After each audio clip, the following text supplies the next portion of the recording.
Discovery, go at throttle up.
Oh, this is space. I'm in space.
Discovery, go and throttle up.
Well, hello, everybody. It is, was it Wednesday? It's Wednesday, November 6th, 2024. This is the Space and Rocket, the review. The Space and Rocket review. YouTube chats. Tell your friends. Space and Rocket review. It's Thursday. No. I mean, predominant, surely it's not. Surely you can't be serious. Because, you know, my computer, I click on the Microsoft thing and, you know, it says that it's Wednesday. It says that it's Wednesday, and it's, you know, certainly your computer wouldn't lie to you about that. How you feeling? Pretty bad, but, you know, we're good. We're good. I can't not do a space news today. We can't not do that, okay? There's some stuff to talk about. Maybe. Hello, everybody. Just on a side note, yeah, I got to do the whole professional thing. Hello, everybody. I am EJ, your host. I am the only host of the EJ's Space and Rocket Review. You can tell I'm the only host because my name's in the title. Just saying. All right. Let's see. So, reflight of Booster 12. I don't think so. So, I got a couple of things that I want to get through just so we can get caught up on some things. And then there's the Starship news. The big news is that there are notice to airmen's. There are NOTAMs for Flight 6. It's net November 18th for another Starship flight. That is 12 days away. Coming off the heels of that, that's pretty cool.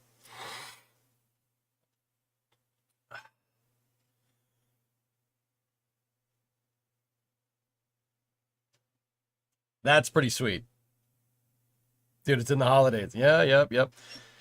But we will talk more about that later. I want to talk to you guys about the NASA administrative position, spaceflight policy, etc., etc.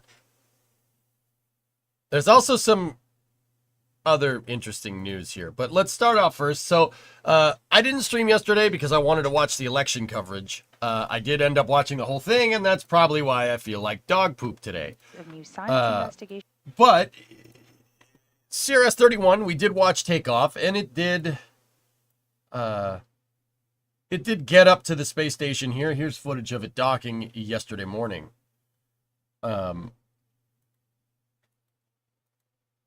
Here we go. So we got another Dragon up there. The reason why I wanted to show you guys is just for continuity here in the VODs and stuff. This thing did dock. It is up at the space station, and it's bringing, of course, cargo and supplies and scientific experiments to the ISS. It is docking to the front port. It docked to the front port on the International Space Station yesterday at around 10:30. A port that was vacated by Crew 9. Crew 9 is on the upper docking port. That's, well, up there. relative to the orientation of the station. The reason why they wanted to dock CRS-31 to the front of this station is because this Dragon capsule is going to, amongst other things, dropping off scientific experiments. One of the experiments is that it's going to do is test station boosting techniques. This Dragon is going to be used to boost the ISS up. This is a precursor to the US deorbit vehicle, which should be docking to the same port per SpaceX. But that's coming way later. That's about 6 years away from the deorbit vehicle. Still pretty dang cool. They really just screen capped Windows, huh? There we go. You have a nice, comfortable dock. Very nice. There's on board the station right there, and then there's the position. It looked like it docked right over just north of Japan. Pretty cool. If we can boost it, why deorbit? It's old. Does the quicker trip to the ISS on this flight now make it so crew could arrive pretty quicker? It's possible, Gold Falcon. Yeah, it's definitely possible that could be a thing. Yep.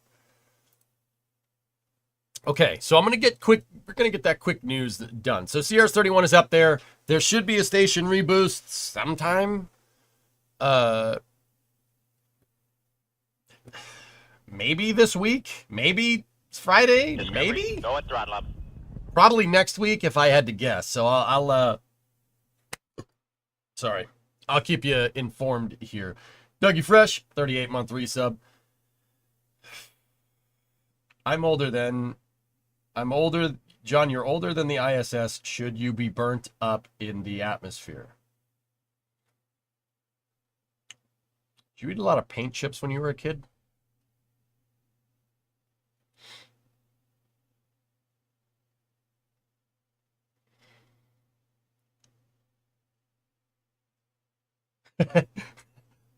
Why? Any change of programming for 1111?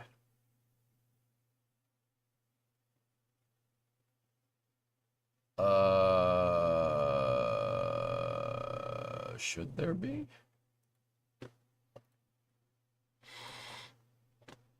For Veterans Day? No, probably not. No, I don't think so. Are you going to Starbase for IFT6? No, not this time. Next time. Believe me, the bill was already footed for that.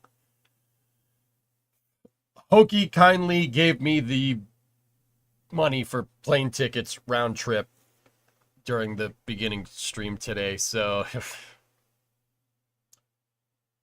okay. Yeah. So there's that. Assuming we expect crews to egress the station into the capsule prior to the reboosting as precaution, they'll get in the capsules during boosting, Eric, most likely. I would. Let me put it that way. Hopefully on the inside of the plane. It was enough to be inside of the plane. Yeah, it was enough. Bunk bedding with yak for IFT6. Yes, yak. I didn't hear what you're saying. Yeah, me neither. How far do you figure it's going to be boosted? Wife said probably on the paint chip thing. John, the ISS is naturally in a decaying orbit. It's about 270 miles by 270 miles, give or take. But it's naturally decaying, so it's always trying to re-enter. So they periodically boost it, and they boost the station up so it just stays around 270 circular, around 400 kilometers for everybody else. So I have no coffee left. Damn it. Water. Fine.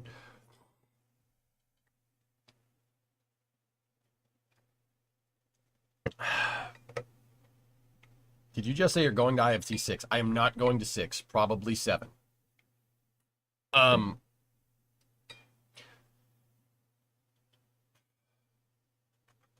Sorry. Where was I?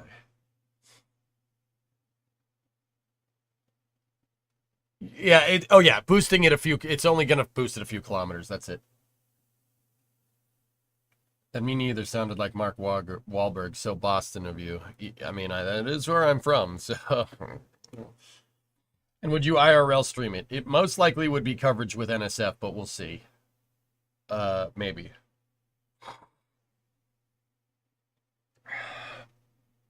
Okay, so just on a side note, we do have a Starlink mission tonight. Starlink Group 6-77 is going out from Slick 40 again.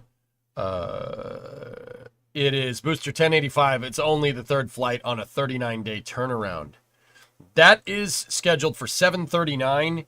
That's in about 2 hours and 15 minutes from now. 2 hours and 14 minutes, but you get the idea. Hide in the sand dunes in the beach. No.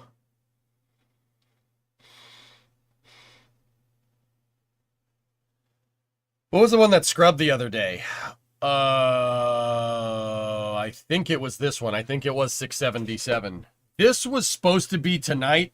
Discovery, go at throttle up. Oh, it is quote unquote tonight. Oh, maybe we'll just recap that one on Space News, but we'll definitely watch this one. Would it be a good opportunity to do an in-person flame trench? Oh, we're having discussions, Ray. Don't you worry. You will not sleep. You will not recover. Dallin, 102-month resub. Thank you. All right, so that's what's going on there. I got to the ISS stuff. This is from ESA Space Transport. The reusable rocket stage demonstrator Themis is being built up with all the components to launch, land vertically, and be reused for another mission. There's the inner stage, I think. Actually, that could be the thrust structure. It is the thrust structure because of the legs. The Themis comes in at 28 meters tall, and it's stainless steel tank for rocket.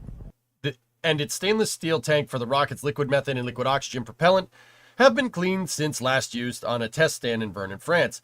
The tanks are now closed and ready for fitting to the rocket's main structures. Hello. Jens. 6-month resub. Thank you. The engine, called Prometheus, was installed on the launcher's engine bay, followed by the thrust vector actuation system that allows the engine forces to be directed and controlled. Ooh. Prometheus is a reusable engine that can vary its thrust from 30 to 110. Ow. Ow. Ow. Ow. When's it going to be my turn? Headphone users. I mean, all right, you already get the idea. I'm just playing it, okay?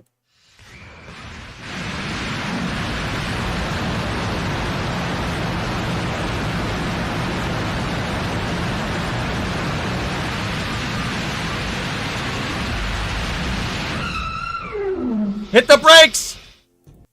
Nice. A bit late for that. I didn't... Yeah, all right, fine. That's my fault. All right, so that's cool. It's cool to see that Themis is at least we got some hardware for Themis. It looks like it's still a little ways off from being actually made. That is a hopper. It's a hopper that ESA is working on to, you know, hop. I know. Anyway,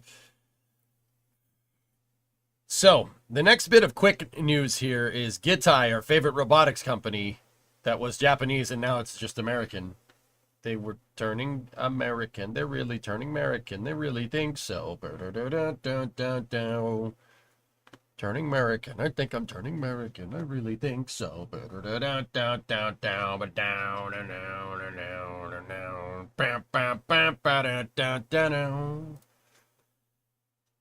Okay. Anyway, check this out. They were doing more robotic arm testing in their garage.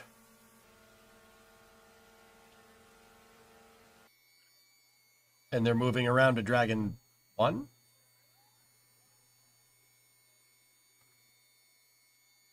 I've seen a lot of people saying the new administration will cancel Artemis. What's your stance on Artemis and its future? That is what I'm saving the big segment for, Trey. Don't worry about it. Solid air guitaring? Right on, right on, right on.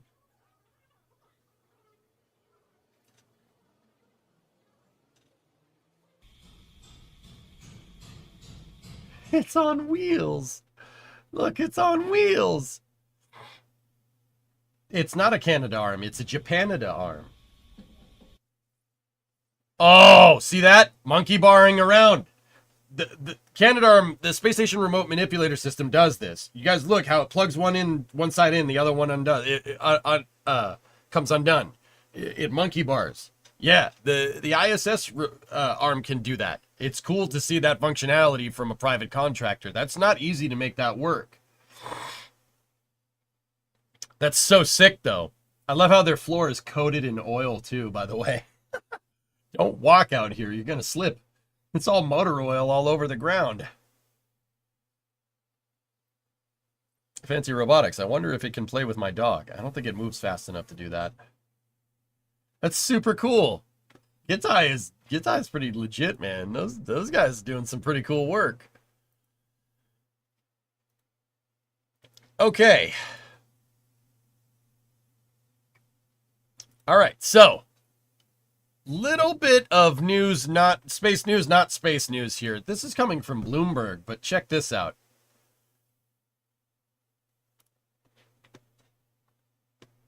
Take-Two sold Private Division. Private Division was the publisher for the Kerbal franchise.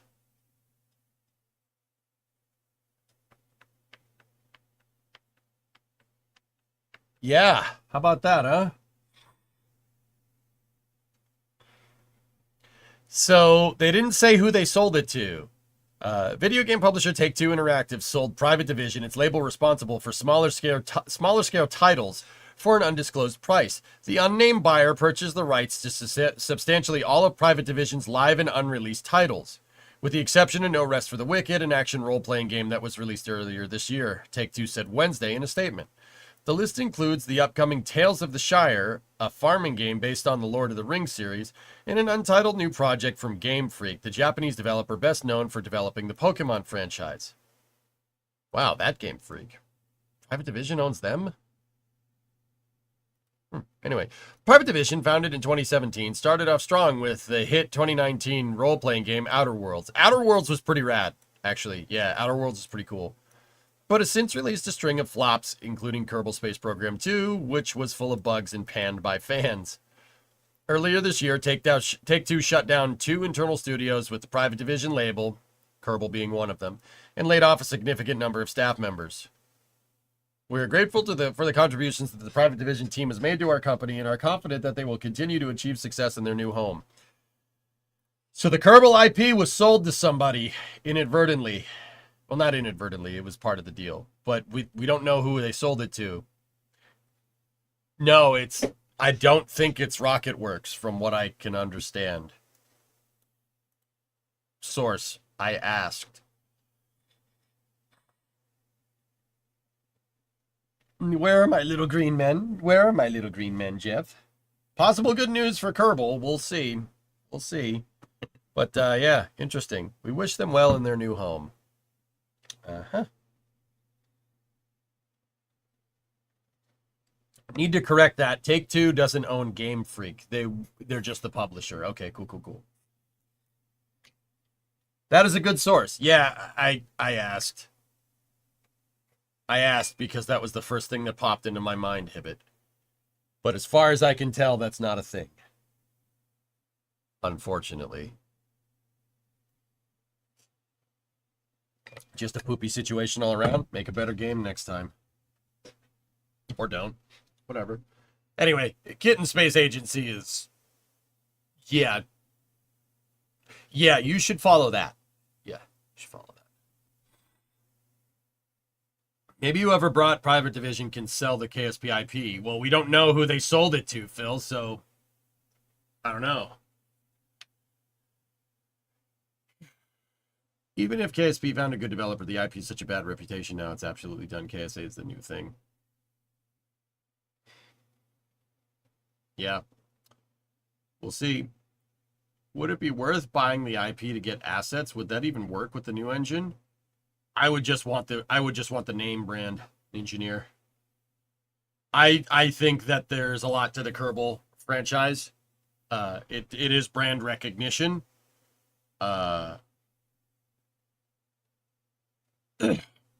So, private division did own the KSP IP. Yes.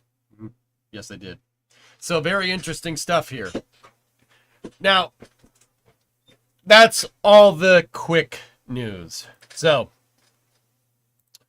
which one do you guys want first? The space policy bit or the Starship bit? Because they're kind of both go hand in hand. But Starship bit, space policy, save Starship for last. I kind of agree with you. Policy, please. All right, so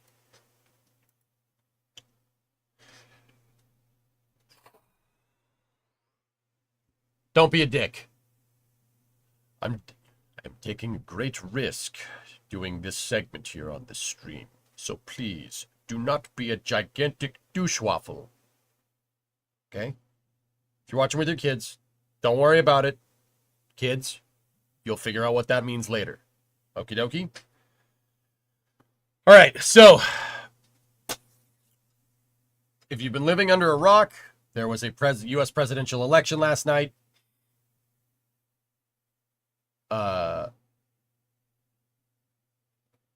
You probably could go figure out the results at this point. So everyone has been asking me, like my DMs blew up this morning. Good amount of messages.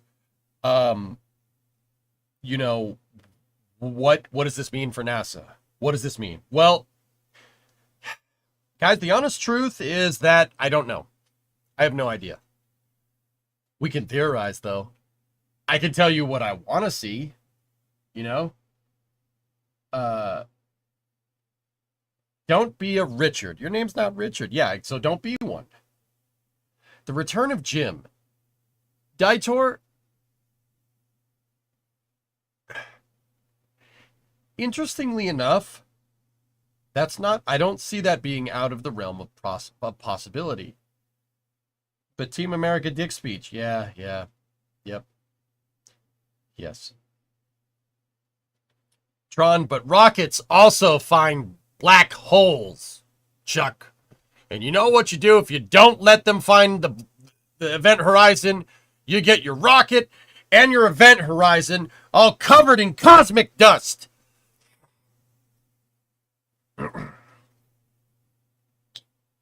Anyway, so, guys, I can't imagine spaceflight policy getting worse.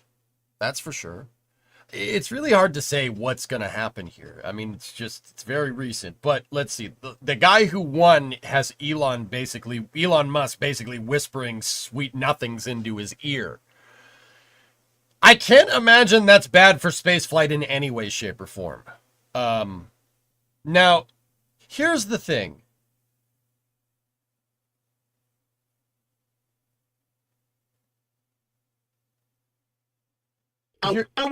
This is space. I'm in space. Bad for SLS. I don't think so. I don't think it is. I really don't think it's bad for it. It depends on who the administrator is. Let me put it to you like that.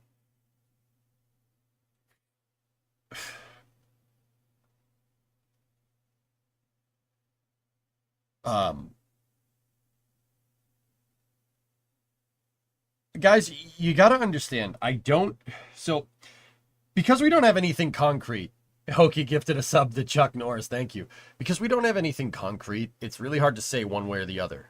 Now, let me tell you this. All right, what do we do know? I'm going to get into space policy here. If you don't want to hear this part, I don't blame you. Hear me out. Everybody knows that Elon wants to do that government efficiency project with the president-elect right now. Everybody knows that. I do not think that NASA is going to get the shaft from this. Why? I don't think NASA's going to get the shaft from this, particularly SLS or Orion or anything like that. The reason why is because the party of the presidential elect also has majority in the Senate and the House of Representatives. Now, what does that all mean? That means the Senate isn't going to willingly get rid of NASA facilities in their districts. And a lot of SLS and Orion architecture is in said districts. I don't think that they're going to get rid of Artemis. I really don't. Especially, I mean, like, let's be real here. I'm going to be very straightforward, maybe very candid. I usually don't talk this candidly about politics with you guys. Trump invented the Artemis program. He's not getting rid of it. At least I don't think. I really don't think he would. And I don't think Elon would either. Everybody would call that a conflict of interest if he did. Because it is. Why would he torpedo a program that his company's a part of? SpaceX has the HLS contract, $2.4 billion contract. Why would he torpedo the Artemis program? That makes no sense. What I think is going to happen is what I've been calling for a long time. I think the program will be expanded. I think it'll be expanded as a matter of national prestige, which seems to be kind of in line with the guy that got elected. Just putting it out there, just like it was before. I don't see any particular reason why that should change at this point.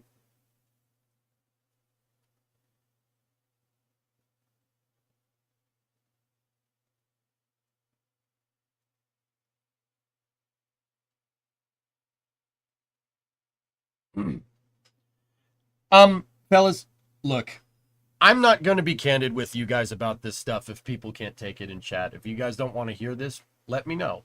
Or I'll just stop. I really don't care what people have to say about the president-elect or the not president-elect. I don't care. I'm here for spaceflight policy, and I'm going to tell you what I think because I was asked. If you know, if you're going to come in here and you're going to say, frick this guy, frick that guy, frick this guy, I don't want to do this. I'm not going to lie to you. I'm not going to. We could just move on to the Starship stuff, you know? So, please, I'm asking, please, don't freak out. Just listen, okay? If you don't like it, that's fair. I don't blame you. If you want to shut the stream off, go ahead. It's not a big deal. Just I'm asking, just please be cool. I'm trying to, I'm trying to say what I think because people are asking, okay? Anyway. All systems, don't worry about it. Be cool, honey bunny. Be cool, Yolanda. Be cool like the Fonz. Any chance to bring Jim back to NASA? Well, that brings me to my next point. With all that being said, guys, I don't think Artemis is going anywhere. I think it will be expanded. That's really what I think is going on. And don't get me wrong, I'm not here to say, this person's better because they got elected. I said I would give you guys my opinions about what's going on with the spaceflight industry, regardless of who got elected, okay?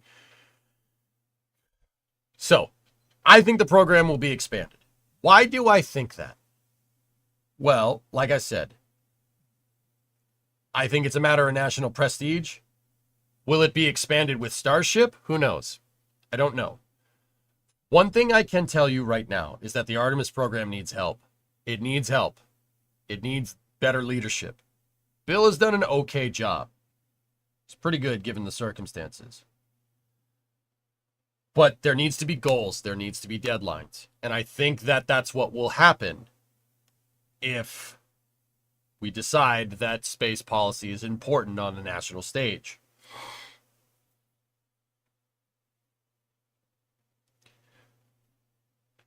Artemis applications program? Maybe. Viper's back? I don't know. Now, who would I think would be great to do that as an administrator? Well, here, look at this bit of news from Jeff Faust. Interesting update from the MEPAG meeting this morning. Former NASA Administrator Jim Bridenstine is no longer chairing or serving on the Mars Sample Return Strategic Review team announced last month. He's no longer there.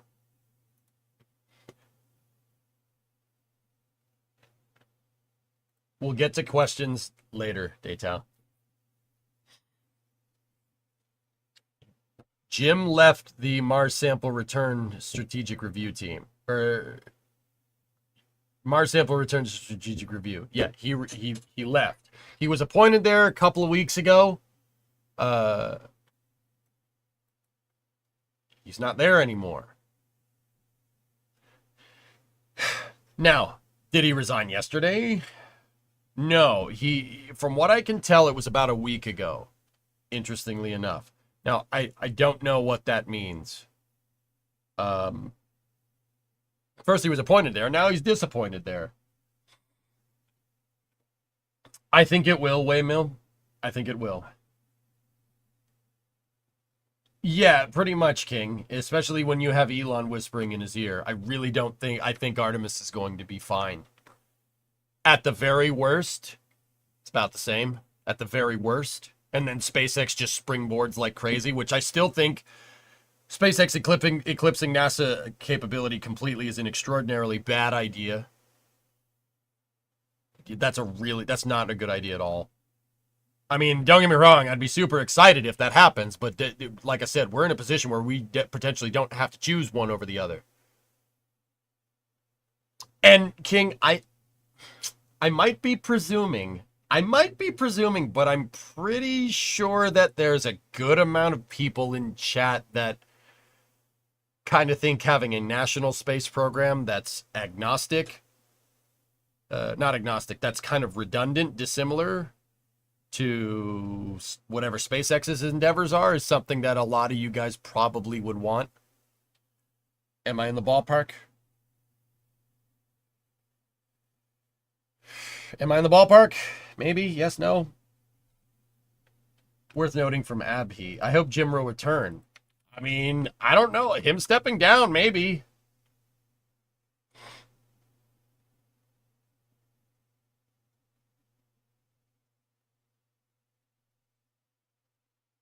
What's Abhi saying? Does Elon get to be the new guy to go nuclear on the FAA? I don't know, man. Wildcard administration nominee, Gwen Shotwell. I see a lot of people throwing that around. I do not want any SpaceX employees moving to NASA administrator. We need, look for ex-SpaceX employees. Hans Koningsman, maybe? That wouldn't be a bad idea. He probably wouldn't do it, though. Crazy launch only 12 days away. We'll get more to that in a little. We'll get more to that in a little bit. You want Tory? Tory would be great. He'd be a great administrator. But also, he's the CEO of ULA. Conflict of interest. What about our old Bezos idea?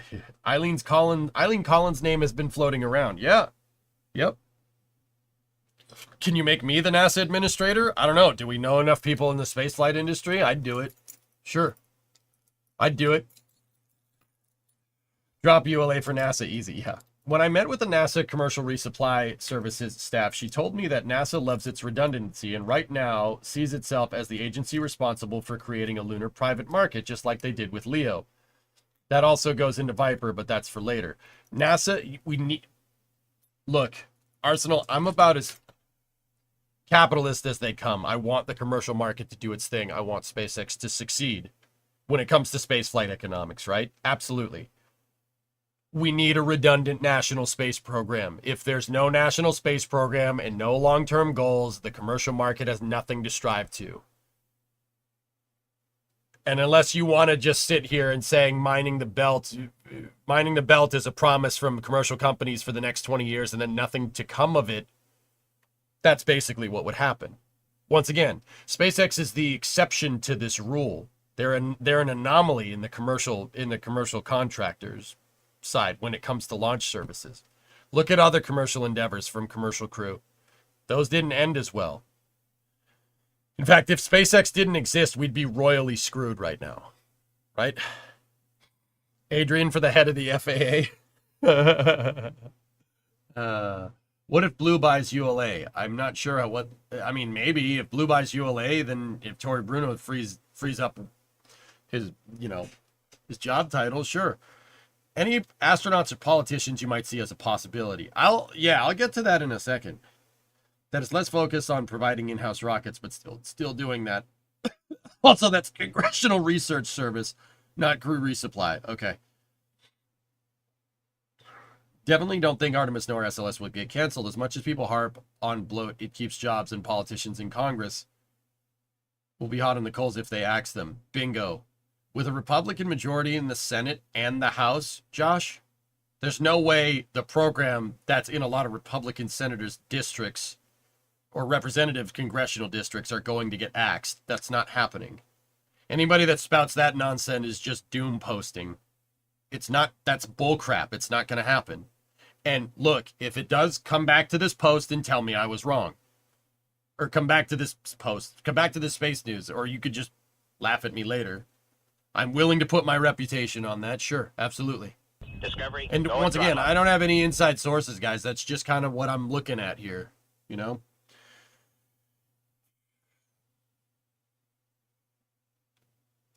Probably got the Space Command moving to Huntsville, too, by the way. All right. That's a good idea. Do we have a date for the next Starship? We do. I disagree somewhat. All right. In March 2019, Trump administration released fiscal year 2020 budget for NASA, which notably purposely dropped funding for Block 1B and Block 2 variants of SLS. I'm interested in what it was.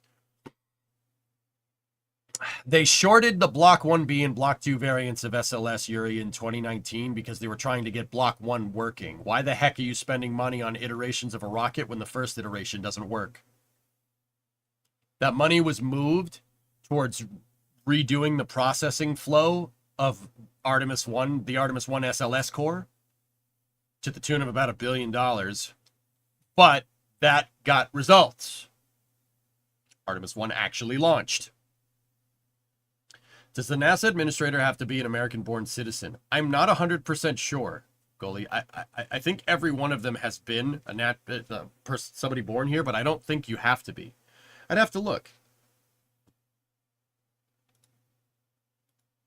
Okay.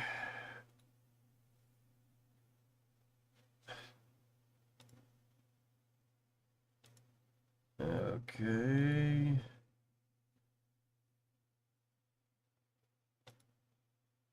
All right. I don't know what's going on there. So, let's see. What else? Starship News is next. Yes, yes. So, who would I want for administrator?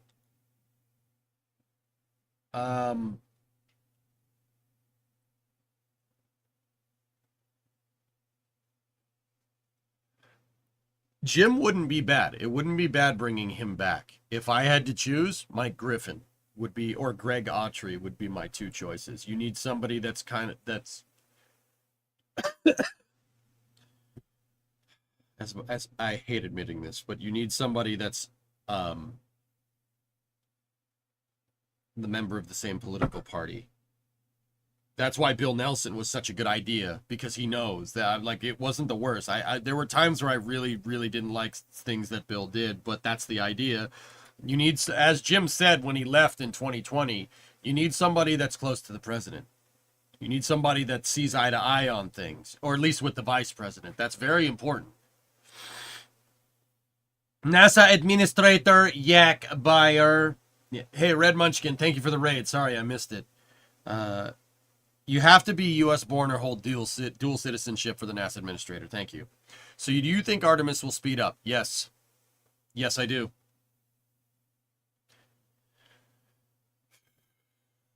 That brings up the question, what does Vance know about spaceflight? I don't know, Hokey. No worries, and you're welcome. Thanks, Red. It's good to see you. Agree, but hate that you're right. We don't really have the luxury of putting a pure scientist astronaut in charge. Dino, I said it once, I'll say it again. The NASA administrator, putting a scientist in the NASA administrator position is stupid. Scientists need to head the scientific mission directorate. Science mission directorate. That's where you need your scientists to be. You need your engineers to be leading human spaceflight operations. The person that runs NASA needs to be politically fluent. If they're not politically fluent, nothing good happens. Look at Jim. Jim, politically fluent. He was a representative from Kansas. Or no, from Oklahoma, excuse me. Great job. Bill, very able to navigate this pretty damn well, given the circumstances. Now you compare that with past administrators that don't have much political experience, and it doesn't work as well.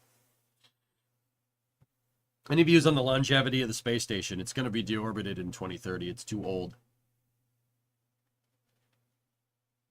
Dr. Z. Yeah, Dr. Z would be that would be good, but he's a scientist. He's not very fluent in the politics side of things. At least not to my knowledge. Yeah, exactly. David Peoples, that's a good point, dude. Vance doesn't need to know anything. Elon will provide him all the information he needs. He really will. Like, guys, I can't really see the spaceflight policy being bad here. I really can't. Hopefully some of you take solace in that. Go at throttle up. I think space will be fine. In fact, I think space will be amazing. EJ for administrator? Spoon, I'd do it. I'd do it if he needed me. I would have done it. I would have done it for the last guy too. I'm not sure I'm the best person for that. I don't play nice with other people, man. Nick, I thought that you're from NSF. I am. What do you mean? I thought you're from NSF. I commentate on NSF. I commentate on the Flame Trench and on rocket launches, but my day job is here on my stream.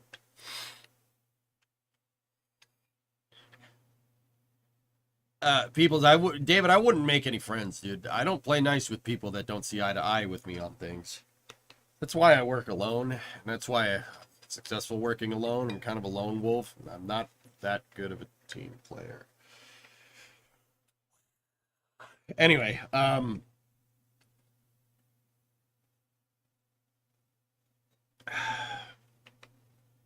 still skeptical Elon will have much influence in the government.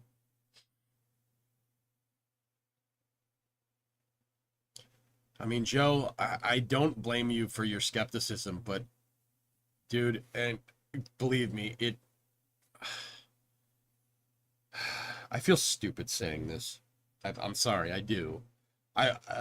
First and foremost, dude, I watched the whole election last night. I watched the whole damn thing. I was up till 5 in the freaking morning, and I'm also sick, which culminated in this fun. But I watched the acceptance speeches and the concessions, right? I watched Orange Man go up on there and he, talking about his acceptance speech, dude. It was like, I don't know, 30 minutes, and like 10 minutes of it was talking about Starship. Dude, now, once again, that is an indicator of nothing. If anything, we know the president-elect likes to squirrel. You know what I mean? Like, squirrel. Peanut, squirrel. But also, at the same time, he's clearly whispering in his ear. I think that, I mean, dude, why wouldn't you? He clearly knows what super heavy is. He said he watched it. He said he was talking with somebody and put him on hold for 45 minutes.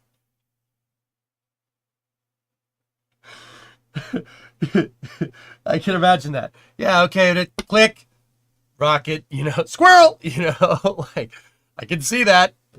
I can definitely see it. He goes, yeah, I don't know. I totally forgot who I was talking to. I wanted to watch the ride. I'm like, what is going on here? What is happening right now? So, to think that he won't have influence in spaceflight policy, I think it's a little. I doubt it, dude. Those two seem to be getting along pretty well, Squirrel,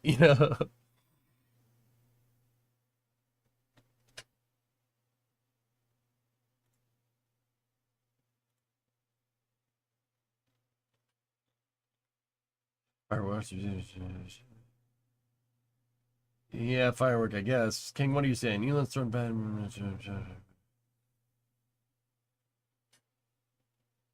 Yeah, dude. I mean, you described the catch in detail. Yeah, you saw that. I was like, huh. All right. Trey, you'd put a person on hold to see Starship get caught. Yeah. Yeah, Ethereal, I can't really speak to economic policies. I can really only speak to spaceflight policy because that's what I know. Like, the truth of the matter is that we don't know right now. My guess is that it's not going to be that. It's going to be pretty good. Pretty good. It won't be worse. Let me put it to you like that, because Artemis is in trouble. election and the results of the election do not change my thesis or my ideas about Artemis in any way, shape, or form. The Artemis program needs help. It needs to be scaled. If it's not scaled, it's gonna fade into oblivion along with NASA, and that could be very bad. It could be detrimental for the long-term scientific research for spaceflight. Now, don't get me wrong. That doesn't mean that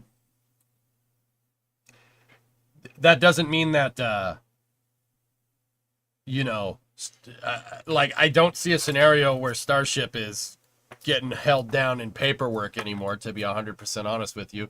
We'll see the fruits of that labor, if the fruits of that labor are good or bad, in good time. But I think our national space program could fade into oblivion unless it's scaled. If you don't scale it, you're going to have big problems. There's going to be no point. And if there's no point, why, what the heck's the point of the money, right? Like, I don't want that. I do not want to see the VAB get abandoned.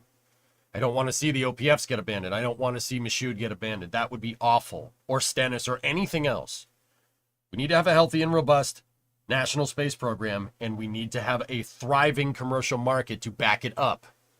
That's the most sustainable way forward. Does that cost a lot of money? Yeah, absolutely. Sure. Because the only thing better than why have one space program when you could have two at twice the price? And the only thing better than one super heavy launch vehicle is two super heavy launch vehicles.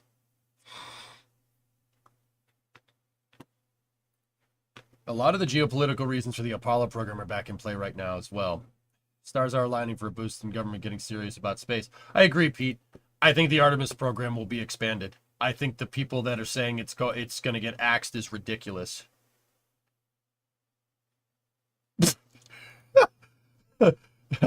Baron, yeah. Oh, geez, I don't need to share that. The only reason EJ is happy is because the Starship VAB is more likely than ever. Guys, I am trying my 100% best to be completely middle of the road here. You come to your own conclusions. My personal opinion here, I do not think that Artemis is in trouble at all. It's in trouble in that it needs to be fixed. I think they'll fix it. I think that, I mean, it's no secret that the guy that the president-elect is very nationalist. He, plays to a nationalistic base. That's pretty straightforward stuff. People that love this country, et cetera, et cetera. And what's our crowning achievement? One of our crowning achievements is going to the moon. You believe me? I really think it's going to be okay on the spaceflight front. I can't speak to anything else, nor do I want to hear about anything else. I can tell you about space. You want to hear something about like socioeconomic stuff? Go to another stream. I can tell you about spaceflight policy. I can't say about anything else. I don't know. I'm sorry. I wish I had more answers there. I can only be a bookworm about one thing. My brain doesn't have the bandwidth to do any other political science. Can we recover the Artemis SRBs? No. What do you think would be the plan to fix Artemis?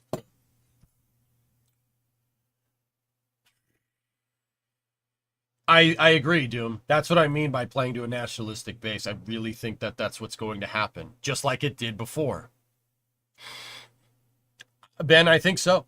I really do. Honest opinion. And if I'm wrong about this, guys, remember this. Come back and laugh at me. Tell me I'm wrong. Because if I am incorrect here, there's a catastrophic piece of information that I've missed. In which case, I want to get better at my explanation so I don't steer people in the wrong direction. I'm very anal retentive about that. I don't like telling you what I think without it being a very educated guess when it comes to spaceflight policy. Do you foresee any problems for less flashy missions? Jim, here's the thing. If you develop your spaceflight architecture and systems engineering and long-term roadmap correctly, your flashy missions will feed to other missions. So the less flashy missions are precursor missions for the really, really high-profile missions. If you intertwine them and get them to work together and make all your NASA centers dependent on one another, like what we did during the Apollo program, the system works. I think that's what's going to happen. I really do. Making spaceflight a national priority with the nationalist debate. The 250th anniversary of independence is in 2026, in the middle of the presidential term. It's not an accident, Dino. Yeah, that's a really good point, dude.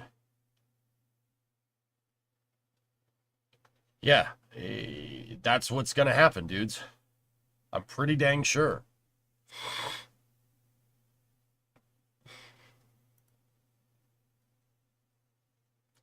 So, now, what would I do? Moving Artemis to partial reuse, 15... Partial reuse? No. Bad idea. That's a waste of money. Believe it or not. 15 billion in additional funding, 3 billion for meeting deadlines and retooling Bay 3. Bay 3 is already retooled. The other mobile launcher for spaceflight. I don't... Are you saying that? Or, yeah, I mean, maybe. The other side is that a lot of my NASA friends who work on Exploration Ground System, SLS, and Artemis say that Elon is public about his view on SLS. Either he's going to push to make SLS more sustainable or just move Orion to Starship with a modified upper stage. I highly doubt that that will happen, Baron.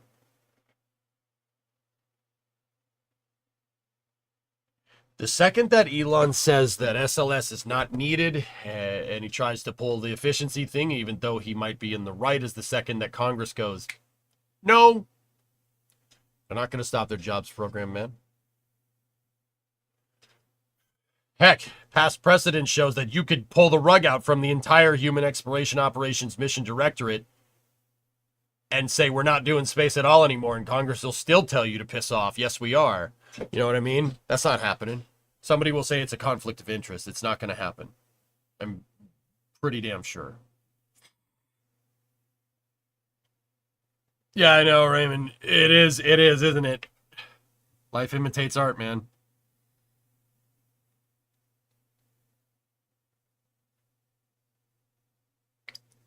Yeah. Will the ESA master reuse before China? Well, we showed that Themis is actually making some good progress. We'll see. So the USA on Mars in 2026, you think that'll be the plan? Do you think NASA's budget will increase? Yes. What's going to be different this time from 2016 regarding spaceflight and NASA? Not much, Wood. I think it will be expanded again. I mean, we're not going to make another Space Force if that's what you're asking. We already have that.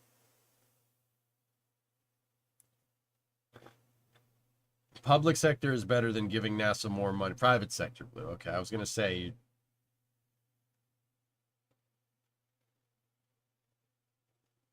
Private sector is better than giving NASA more money. I disagree. I disagree wholeheartedly. NASA having money to work with and pioneer long range beyond low Earth orbit exploration systems are what, and their long-term goals for space exploration are what drive the commercial market. You can say I'm wrong, but that's incorrect.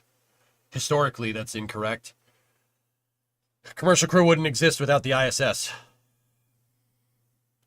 Without NASA's plans to learn how to live and work in space from the 80s and the 90s, and the shuttle program building the ISS, commercial crew would be rather useless, don't you think? NASA needs to do the same thing with the moon, and once commercial services are ready to go for the moon, you need to do the same thing with Mars. I mean, we might be, with Elon being where he is, we might skip a couple of those steps, but that's the idea. Without long-term goals, dude, the private sector can't, there's no price point. There's nothing. You're opening up the private sector in this regard for complete collapse. Because commercial markets are elastic. No matter what you say or do, commercial markets are elastic, and you don't. Payload delivery service companies, so like launch providers, do not work on a lot of overhead. There's not a lot of profit margins for companies. You don't have a lot of overhead. Look, I mean, the soft landing that happened after COVID, if you want to call it that. Look, we already started seeing companies get picked off. Virgin Orbit, Relativity's in trouble. Spin Launch, I haven't heard from them in years. Reaction Engines folded the other day. Dude, you do not want to put all your eggs into the private basket. That's insanely stupid. Because if all the commercial companies decide that it's not profitable anymore and don't want to launch stuff into space anymore, then you have nothing. That's part of the reason why ULA was made in the first place, because of the recession during the dot-com bubble in the 90s. It popped and no one wanted to launch anything into space, and everyone got out of the commercial launch industry completely. Very bad. You need a national space program redundant to that. If not, you're subjecting your entire space program to the whims of the commercial market, which is not smart. That's not good for your long-term goals. What about the military in space? They shouldn't be there. Discovery. We don't need for all mankind in space. That's, first of all, it's not how space. That's not how wars in space are fought. Second of all, I don't need the expanse. Do you? Do you want that? I don't want that. I have really good vibes about Stoke, but we shall see. They're a commercial company like everybody else, King. They're still subjected to the market and venture capital, unless they're publicly traded like Rocket Lab. Like, I'm sorry, guys. I know there's a lot of uncomfortable information here for some of you, but yeah. It's like I said before, NASA is the USPS to the private sector's FedEx. Yes, absolutely.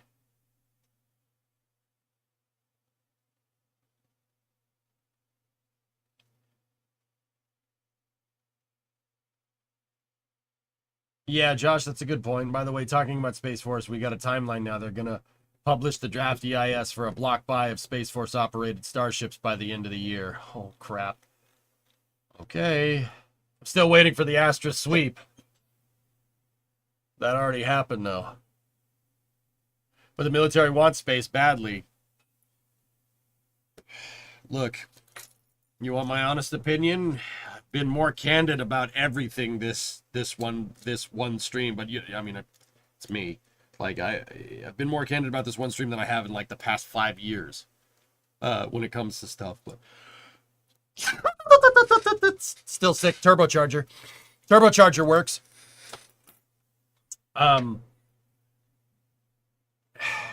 If the military wants to do stuff in space, I don't think it's a good idea.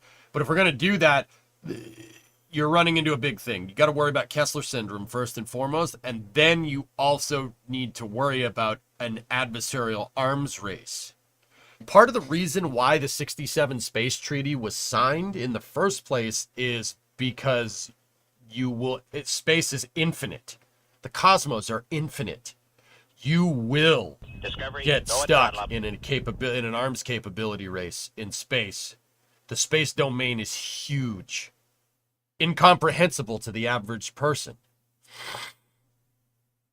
First it'll go to the moon, then it'll go to Mars, then it'll go to Ceres, then it'll go to the belt. I mean, if you want to do, that's not the most peaceful way forward, but if that's how we're going to get there, I don't think that's a good idea, but what do I know? The Expanse speedrun, any percentage. Hey, Joji, 80-month resub. Hi there, I found a button. Does it launch a rocket? Maybe. New SDI. Newsmas, that might happen, dude. That might happen. You never know. If everyone on Earth had a big NASA analog, it would be cool and better than big militaries. Well, that's the way it's been, Yuri. The Soviet Union and the United States in the late 60s knew better. You don't want to get stuck in an arms race in space. We knew better. And then the U.S. pretended to throw that out the window, and that forced the Soviets to spend insane amounts of money on a space program and bankrupted them. I mean, Buran was a big bluff, dude, right? Like the Star Wars thing, you know? I don't want war in space, guys. That's a really stupid idea. Like, really stupid. Ask anyone that works in the industry. That's an insanely bad idea. So the ends justify the means? No, I don't think so at all. I think if we have a national space program supplemented by a commercial sector, you get all the benefits of that race that I just talked about, Chief, but you don't have to do the whole killing people part. You know what I mean? Brian, you're playing KSP right now. Nice. That's why we hired an actor to be our president. It makes sense, Cal, when you think about it.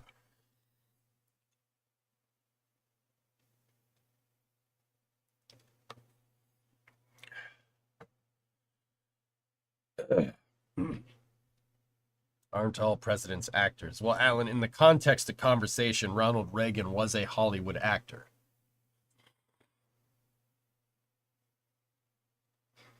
Before, like well before he had political aspirations. I get what you're trying to say, though. An interesting question, getting into speculation. What do you think are the odds of the ISS replacement now? It's too wide of a spectrum to say, Blue. I'll get back to you on that one. Ronald Reagan, the actor! Yeah, Cal, interesting, right? Yeah, Brian, I think that's the gist of it. Could SpaceX do it all alone? Sure. And they probably will, Squig. SpaceX, dude. SpaceX is about to go far. It's about to go far. 2025 is going to be nuts for SpaceX. It's going to be insane. It's going to be insane. I mean, yeah, buckle the frick up. It's going to be awesome on that front. Do you think Blue Origin's timelines for stuff like Blue Moon shift forward or backwards under the new administration? It's hard to say, Josh. Now, actually, that's what I wanted to talk about. What would I do? What would I do if I was appointed NASA administrator in January or February of next year? Honestly, guys, what I'm proposing would delay the Artemis program. It would delay the Artemis program, but it would be a lot more healthy and robust of a program when I'm done. Here's the problem. The Artemis program is kind of in a slow crawl forward. It's in a slow crawl forward. We don't want it to be in a slow crawl forward. Everybody wants more results and less nothing, right? Or seemingly nothing. Stuff is going on all the time, right? I personally think that the Artemis program will be nice and sustainable if we, at the very least, get, let's say, 10 years of moon missions locked down. Yeah, 10 years of moon missions locked down. How do you do that? You do that by block buying SLS cores and starting to procure all the hardware. Thing is, if you're going to do that and you're going to ramp like that, you're going to have to redo some of the contracts for SLS. Redoing the contracts will cause a temporary halt in production, which will have repercussions in your timeline. Unless somebody's savvy enough to be able to hit ramp and not have to worry about that, then maybe. What I would call for right now is more test flights with Orion. I want more test flights with the Orion capsule. The Orion capsule needs a shakedown. It's been in development since 2004, for 20 years, and it's never flown anybody, and it's flown twice. Unacceptable. Unacceptable for our long-term deep space aspirations. Put it on Falcon Heavy. Put it on even a Falcon 9. Put it on Vulcan. Put it on New Glenn. Put it on something. Get that thing up into space and start testing it. Uncrewed first, crewed later. I'd call for about five commercial crew missions that are moving the Orion capsule into space, similar to the EFT-1 mission in 2014. No Delta 4, though. I'd go to Tory Bruno. I'd be like, look, you got a crew access arm at Slick 41. You can launch Vulcan. Let's see. Vulcan is potentially human rated. Let's work towards it. I'd go to Elon. Look, Falcon 9 can put Orion into low Earth orbit if Orion uses its service propulsion system. Let's get it done. We need a low Earth orbit Orion testing regime. We need something to take the place of what Ares 1 was supposed to do with the Orion capsule. That to make sure that the Orion capsule is basically foolproof, right? And that's what I mean. What I would do is do that program, right, while we're retooling SLS, and then by the end of this decade, you have a super robust lunar exploration. And then in the 2030s, it would be lunar missions. Now, that's not to say that once that's all figured out and we're doing routine missions to the moon, I would immediately start figuring out ways to retool SLS to make transfer vehicles to go to Mars. That's what I would do. It would cause a super delay for the program, and we probably wouldn't be back to the moon. We might be back to the moon by the end of the decade, but it would set up the 2030s to basically You know that gif of the astronaut just sticking the American flag into every single freaking planet? It would set up the 2030s to basically do that. Simultaneously, you'd get Starship all at the same time. And heck, you might, like I said, if you do it good enough, you might not even need to do that. You might not even need to do the whole Orion thing. We might be close enough to the finish line where we could just push through. And if we can just push through with Orion, I would still want more uncrewed test flights just to be absolutely sure. I want to be sure about that dang heat shield. I can't wait for the lunar base. Yuri, I would, yeah, lunar base. 2030s, we'd build a damn city on the moon. Well, SpaceX would pursue its Martian aspirations. And then by the end of the 2030s, we have bases on both.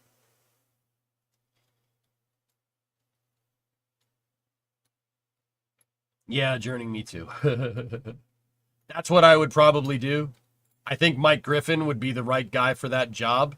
If it was me, I would want Mike Griffin to be the NASA administrator if he wanted to. Either that or Greg Autry. Homer Hickam would be a good NASA administrator. He's clearly likes the president. I mean, I don't know if you follow him on Twitter. He's been very vocal about that. Oh, this is space. Which should have been done several years ago. Yeah, John, what I'm proposing, the best time to do that would have been 5 years ago. Hey, Dread Swirl. That's 5 subs. Thank you very much. SLS needs to fly more. Absolutely. We need to improve SLS's production base. It needs at least 4 launches a year, at the very least. You sick too? I am terribly sick. Yeah. Yep. I don't want to go to Mars, but the moon would be amazing to visit. Yeah, Snake. Well, might be able to. Because when you fly more, you at least get back billions that you spent. Yep. Homer is also very vocal about SLS, if you understand what I mean. He thinks it should be used for cargo, Helzekin. He agrees with me in that regard. Well, I agree with him. Let's put it that way. I agree with him.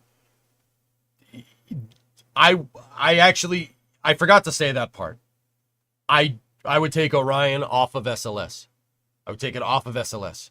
I would go to Jeff Bezos and be like, yo, you need to launch the Orion capsule into space, dude. And New Glenn would be my Ares 1, and SLS would be my Ares 5. Push through development of SLS with the EUS and the 10-meter fairing. Universal Stage Adapter, if you want to do Apollo-style missions to the moon with the Block 1B variant, I suppose you could. But SLS could be a lot more well-suited if we design a lunar lander for it and then just launch Orion on New Glenn's. Just saying. Use New Glenn as your Saturn 1. And use SLS as your Saturn 5, dude. Can you imagine if we had that up and running? 4 SLS launches a year, 4 New Glenn launches a year. Copy Constellation's Earth Orbit Rendezvous architecture with the EUS and send it. I'm just saying, that's not the worst idea. Take Blue's Sustainable Lunar Development rover and put that on SLS. Put that on SLS with a big honking upper stage. You're good to go. Rendezvous Orion to that sucker and send that thing out Apollo style.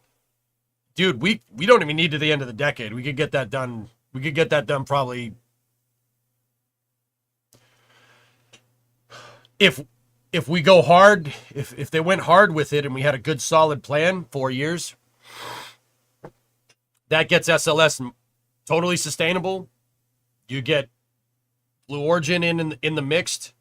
You get Blue Origin in the mix. You get SpaceX with Starship. Yeah, that's what I would do. That's a good idea. Yeah, but SLS would need to push for that 10-meter fairing in the EUS. That's really important. Or, I mean... This is space. I'm in space. Hey, Novaractor, gifted a sub to Helzekin. Should we restart J2X development? No. I don't think so, Nova. What I would do is give SLS a Vector upper stage.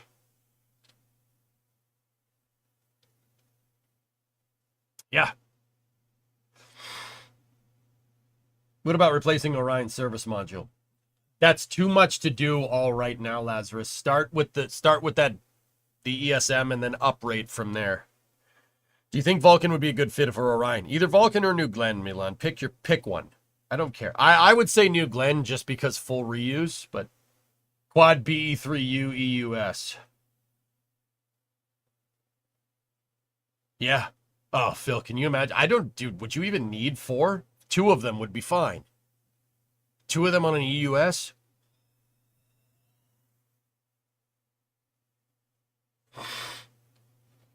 I'd be in on that one, man. That would be fantastic. That'd be great. Yeah. Yeah. That's what I would do. And I think guys like Mike Griffin or Greg Autry or Homer would agree with me, or I would agree with them. Let's be real. They're the ones that I learned this spaceflight policy from. You know, it's a great idea. Ever try one of those neti pots? I use an electric one. It's a life changer. No, I don't know what that is.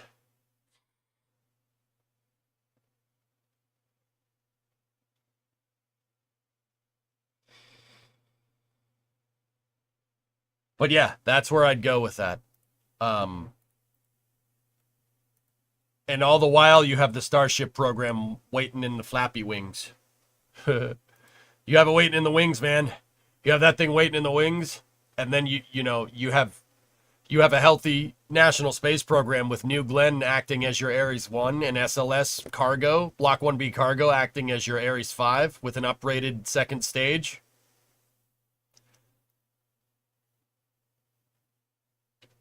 Bro, China who? You know what I'm saying? That'd be great. And then on top of that, you have ULA Cislunar 1000, which may or may not happen. You have Sustainable Lunar Development. You have Starship HLS on top of all that. Dude, that's game, set, and match, baby. The Raptor 3 EUS, though. That would be pretty cool. Discovery, go at throttle up. RF engineer for crew Starship. Yep, there you go. Squish, hey, man. 76-month reset. Hello, fellow space fans. I hope you're having a good day this very non-rule diverse day. On a totally unrelated note, I hope NASA will be well funded. That's what we're talking about. I think it will be.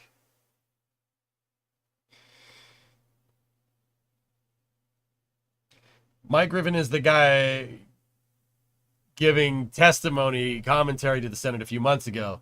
Yeah, Dredd, I like Mike Griffin a lot. A lot of my ideas about spaceflight policy I learned from that dude.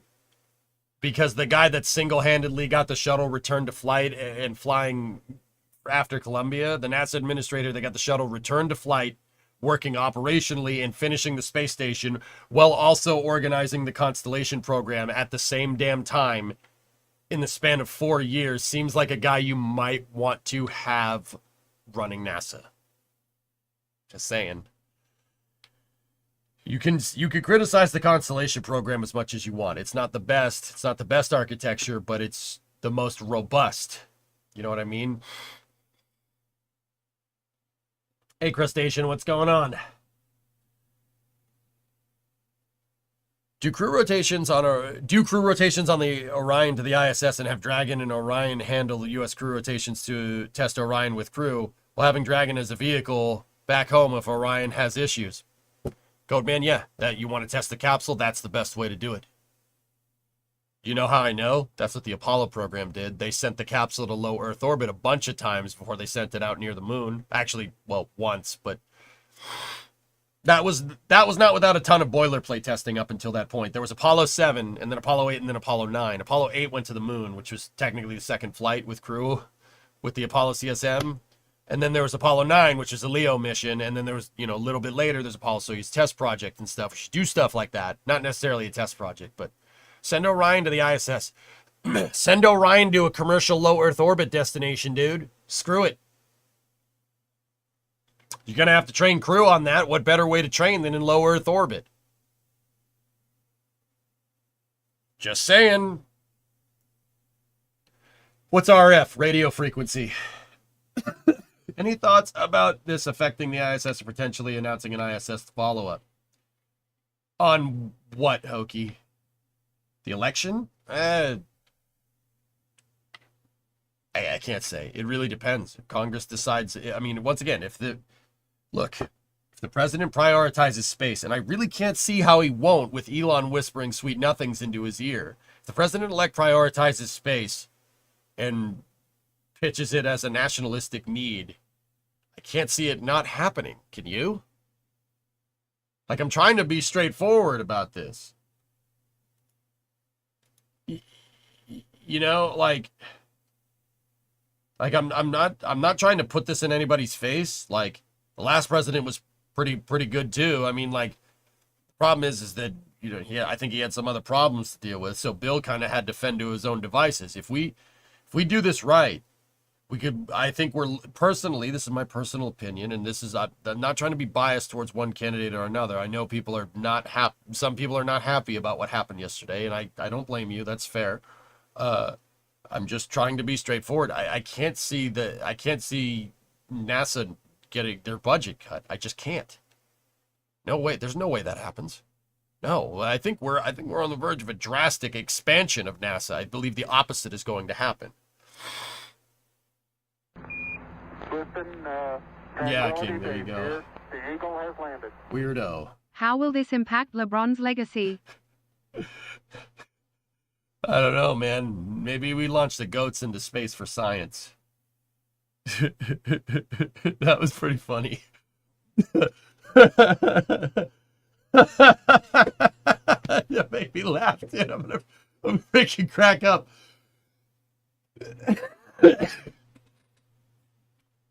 Wait, what? What is this? Who linked this? Creeper, what? What? No, no.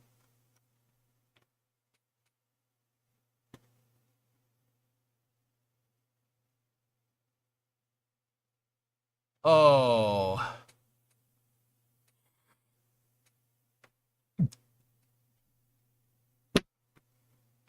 Oh, Pete, why?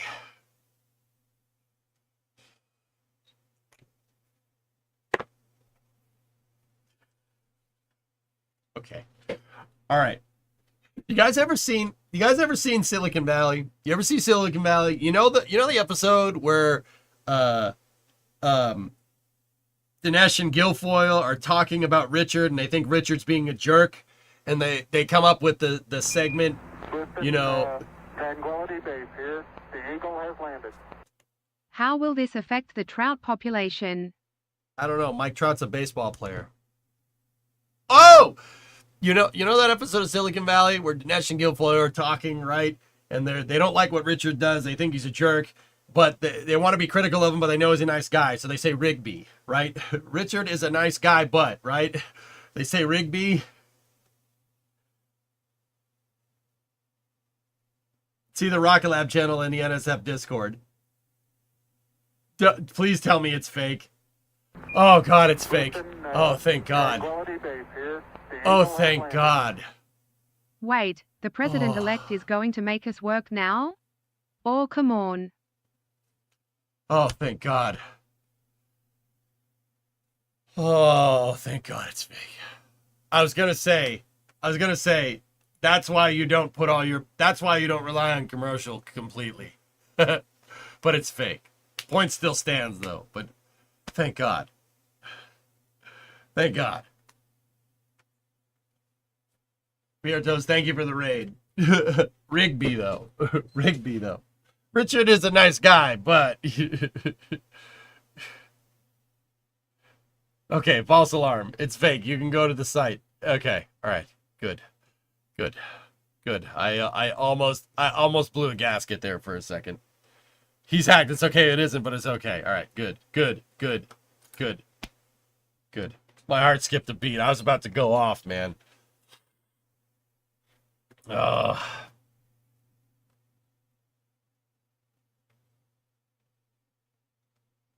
Anyway.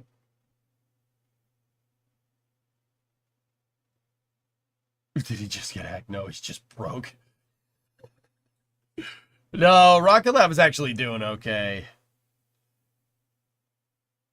The same thing happened to Sarah Gillis's account. Yeah, Methuselah, I saw that. Yep. I was going to say Rocket Lab, why? Go at throttle up. Razak 95-month resub space.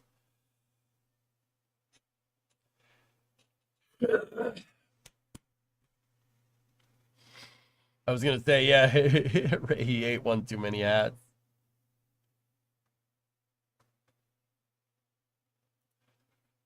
I don't know if you saw, but Cities 2 added another option to disable tile unlock and maintenance cost if that changes anything.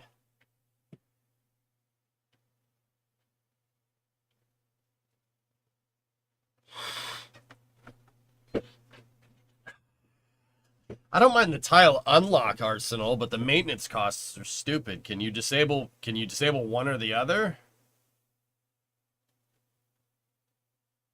Kit and submarine. Yeah. Yep.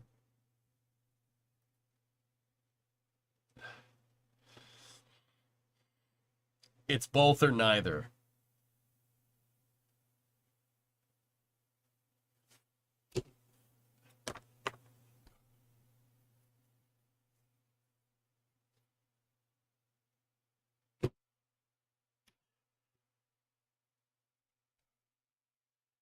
Do these people play the game that they're working on? Do they play it?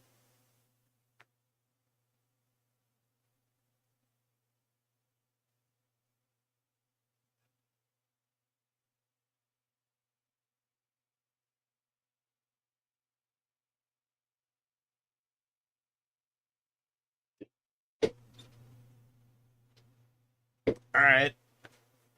Okay. Like, do they play the game that they...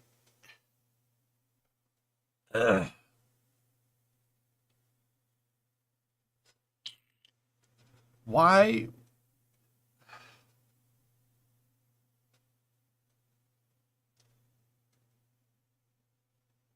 I don't understand. That's your reaction, like, right, Yuri? Like, what the, why? Why? The tile maintenance, just take tile maintenance out of the game. Just take tile maintenance out of the game. Take tile maintenance and subsidies out of the game, but they're not. They're not doing that. Why aren't you doing that? They're not doing it because the code base in the game probably sucks ass. That's probably why. They probably can't. In which case, you probably don't want to buy some death sticks. You should probably go home and rethink your life. I'm going to go home and rethink my life. In which case, the question stands like, dude, all you had to do was make Cities 1 with better graphics. How did you screw that up? What would you say you do here? Tile maintenance was such an awful ad. They took the subsidies out of the game, man, and then they added that. What the...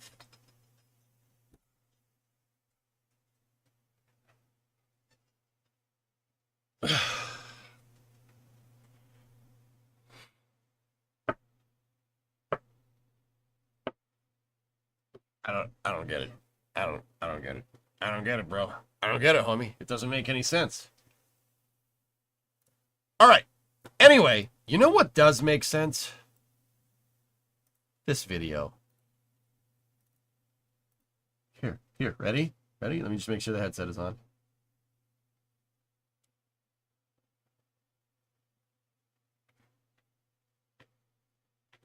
The day after the election, we're modeling over Cities too. Yeah. Yeah, here, ready? Boop! Boop.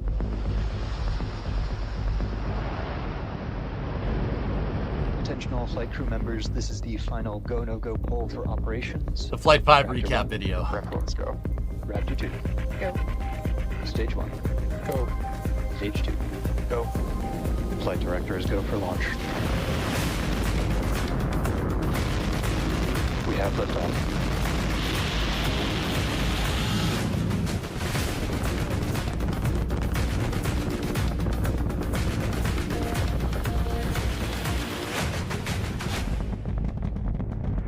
Oh, dude. Look at that freaking thing. Look at that thing go. Vehicles Oh my goodness.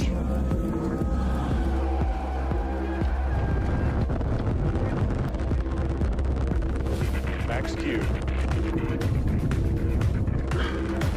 Ship engine startup. stage separation. So good. It's so good, man. It's so good, dude. Look at Confirming 30 seconds to make that decision. 10 seconds till catch decision. Hot stage separation confirmed. Flight director is go for booster return. dude. Operator go vote is set true. We are go for catch. Booster coming in hot for booster catch. Booster FTS is saved. Spoilers, bozo. Jeez.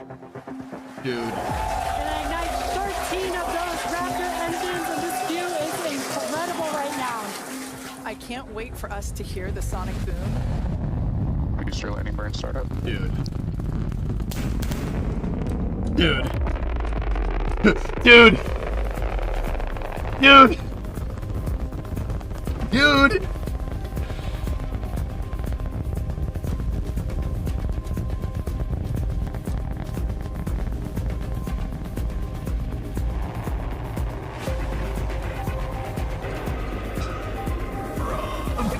Are you kidding me? This is absolutely insane. Oh. On the first ever attempt, we have successfully caught the Super Heavy booster.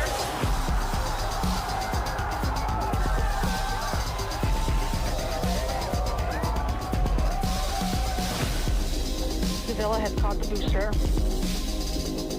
Ship avionics power and telemetry nominal. Starship has entered the atmosphere. Starship is approaching the peak heating phase of entry. Landing bird startup.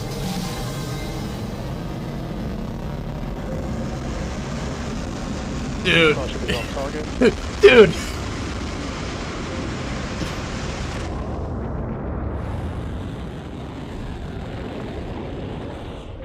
Starship has landed.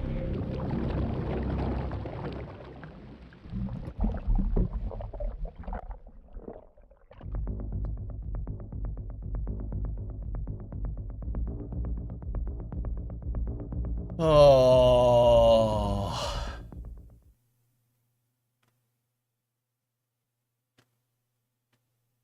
I just Starship has landed. that's pretty neat.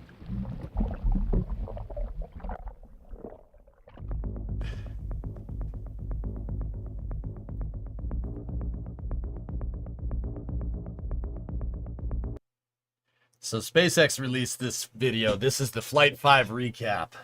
And I paused on this because right around the time, right before they posted this, Adrian got the notice to airmen for Flight 6. That is the air restrictions for flight from the FAA. Now, we know they have a blanket launch license for Starship. Now we have the temporary flight restriction. Starship is net the 18th. So November 18th, we're talking right there. It should be launching in the afternoon.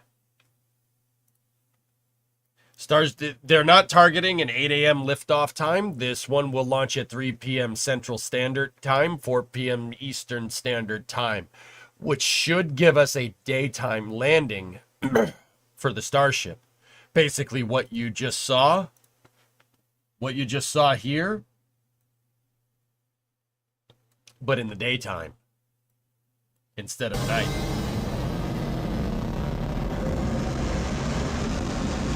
Starship is on target.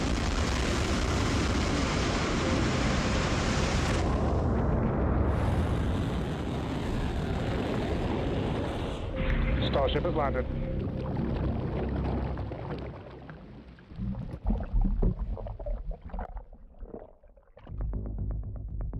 What the heck?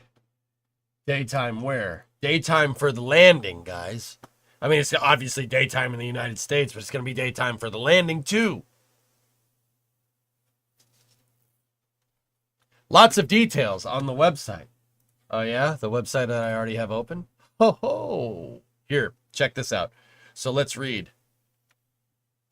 The 6th flight test to Starship is targeted to launch as early as Monday, November 18th.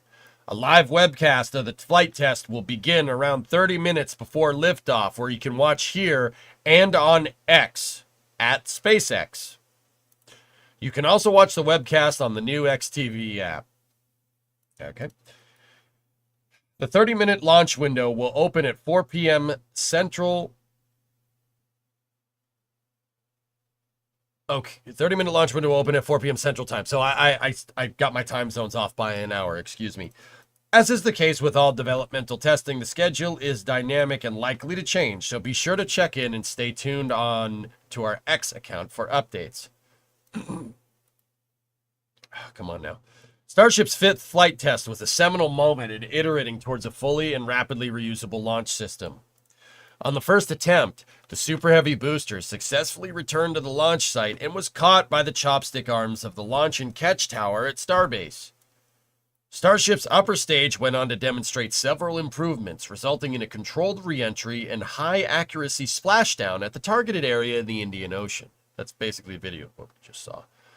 The next Starship flight test aims to expand the envelope on ship and booster capabilities and get closer to bringing reuse of the entire system online. Objectives include the booster, once again returning to the launch site for catch, reigniting a ship Raptor engine while in space, and testing a suite of heat shield experiments and maneuvering changes for ship re-entry and descent over the Indian Ocean. The success of the first catch attempt demonstrated the design feasibility while proving valuable data to continue improving hardware and software performance. Hardware upgrades for this flight add additional redundancy to booster propulsion systems, increase structural strength at key areas, and shorten the timeline to offload propellants from the booster following a successful catch. Mission designers also updated software controls and commit criteria for the booster's launch and return. We just went over it, Hokie. Oh, posted before the account was hacked. Okay, well, I'll check that in a second. Yeah, okay.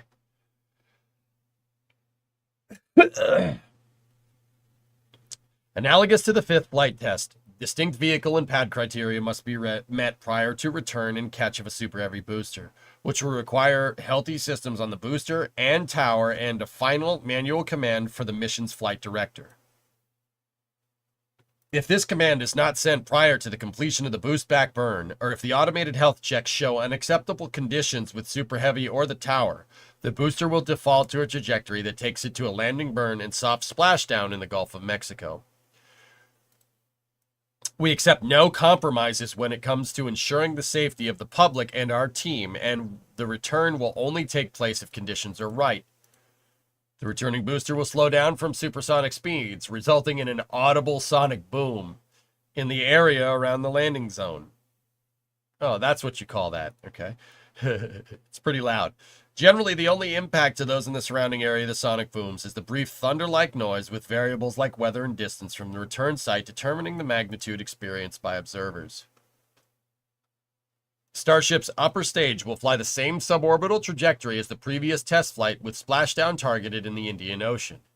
An additional objective with this flight will be attempted for this flight will be attempting an in-space burn using a single Raptor engine, further demonstrating the capabilities required to conduct a ship deorbit burn prior to orbital missions. Several thermal protection experiments and operational changes will test the limits of Starship's capabilities and generate flight data to inform plans for a ship catch and reuse. The flight test will assess new secondary thermal protection materials and will have entire sections of heat shield tiles removed on either side of the ship and locations being studied for catch-enabling hardware on future vehicles.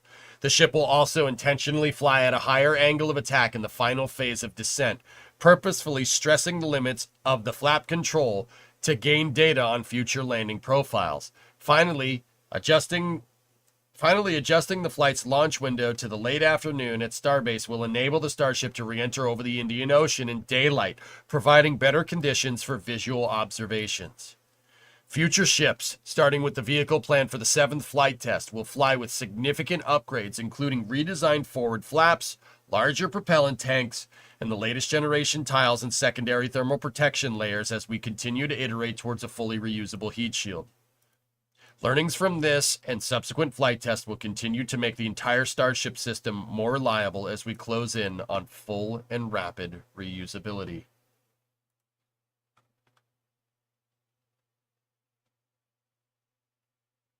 Well, that answers your question. If Flight 6 goes... That answers everybody's question. If Flight 6 goes right, Flight 7's orbital. She's going to be re-entering in the early morning over the Indian Ocean. Good, good, good, good. Ship catch next year.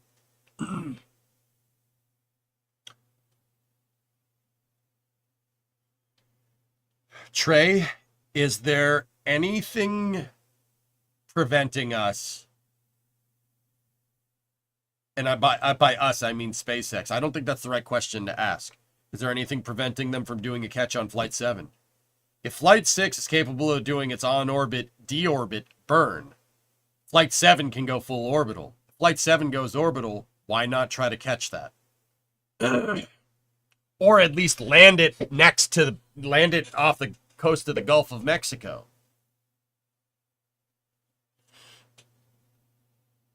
Flight 7 is going to need a new permit for the fresh ship design and push the ship to orbital. Well, if you're going to do that, might as well try to catch it. T-minus 1 hour until Starlink. I thought it was at 6 or 7:30. Hold on.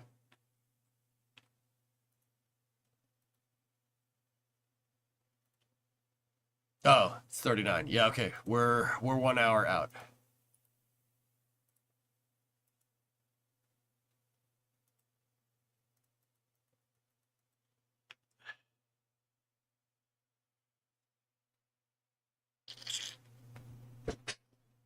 Anyway, you can't turn around the orbital flights, so you have to fly over land.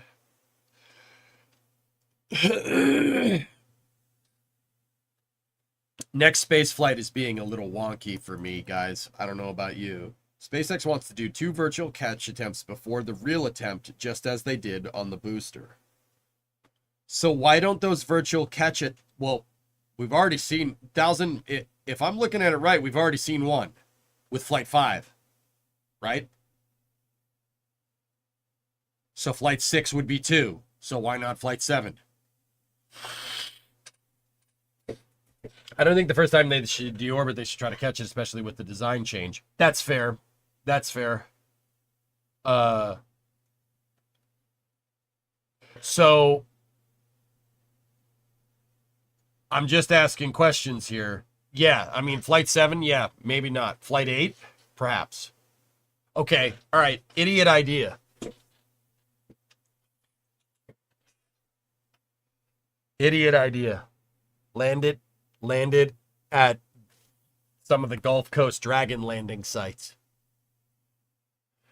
Or, yeah, landed at some of the Gulf Coast Dragon landing sites. Like the one near Tampa or the one near Dry Tortugas down in South Florida. Why not try to do that and then tow it through the Gulf? Tow it to the Cape. Tow it back to Brownsville across the Gulf of Mexico. Just putting it out there. Yeah, Ethereal, I try. Wording hints to me that they're going to do some shuttle-esque moves to re-enter in the Gulf of Mexico and then maneuver to the tower. It's possible, Snake. Yeah, that was my original theory. They have no pins on 33 or 34, so catch on 35? Maybe. I would try to get Flight 7 back. You want to get a Starship back near the continental U.S. Land it in Tampa Bay. You know, or not near. Land it at the Pensacola landing site and then just tow it. Get a rig tender to tow the thing. What? I mean, the cranes along the Gulf Coast are designed to pull oil rigs out of the water. You think they can't pull a Starship out of the water? They can do that. Right? Get the thing, put it on a freaking barge, put it on a barge horizontally, and then send it back. How cool would that be? That's what I think they're going to do. I think they'll do stuff like that. The changes to the thermal protection system have you concerned.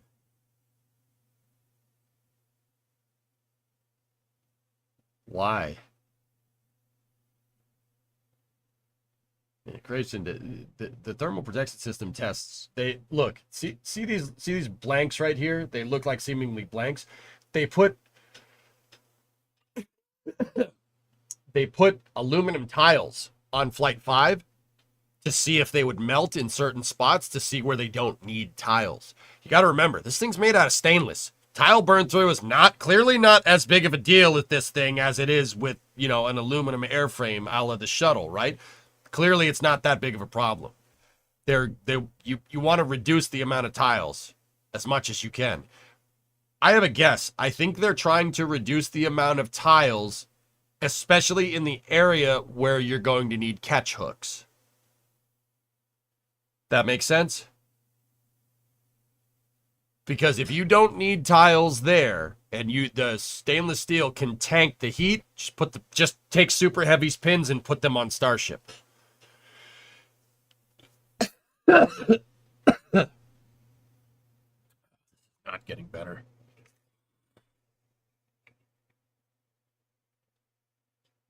Retractable catch hooks. You don't even need those, Journey. I feel like they're further along in booster than in development than with Starship. Well, yeah, of course, Brian. Their whole HLS system, the whole human landing system program doesn't work if you have to expend a Super Heavy every time. They worked on Super Heavy development first. And now we're seeing the ship catch up with Ship 33.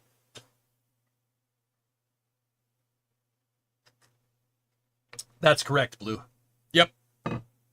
Over-engineer and then refine, simplify, add lightness.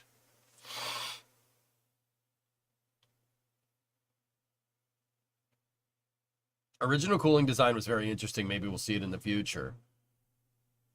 The transpiration cooling, tiles are way simpler, dude. Ricola, I'm not, we're beyond that, dude. I need to go rest. I hate how lately it's just been like, I need to rest. I need to do this. I need to do that. We need to sit here and we need to grind out some Satisfactory and Space News streams, man. Can't be taking a rest in the middle of the damn day.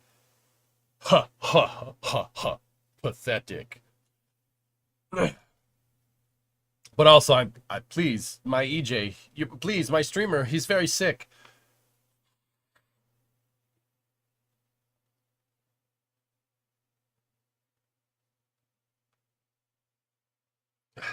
Wouldn't it just expose the pin to the fresh stream of plasma? If there's not plasma there, I wouldn't worry about it, dude. Longer streams to make up for not being here yesterday. I wanted to do a long one today, Lunprod, but also I'm sick. Damn it. As we get older, we can't just muscle through anymore. Bring compadre. Yeah, that ain't gonna stop me from trying, geek.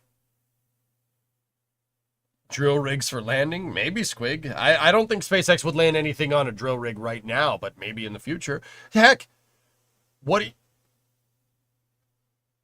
do you guys think? What do you think? Okay, this is a dumb idea. I know this is a dumb idea. But what do you guys think about SpaceX taking a drone ship?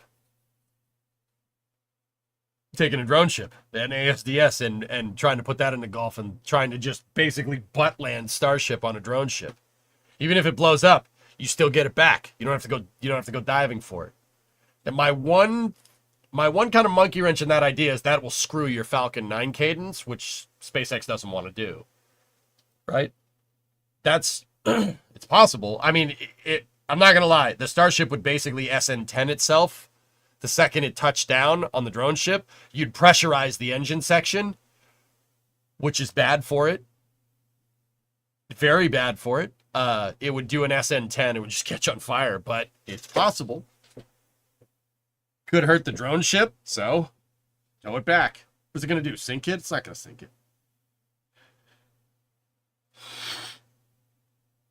Maybe just get a random barge or something. Yep.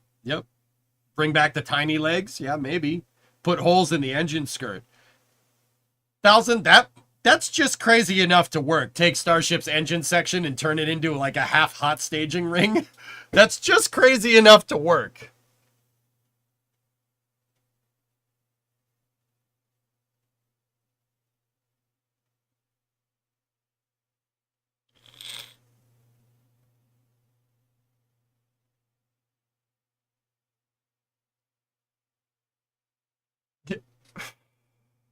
You think they would do that? You think they would just, in the future designs, you think they would just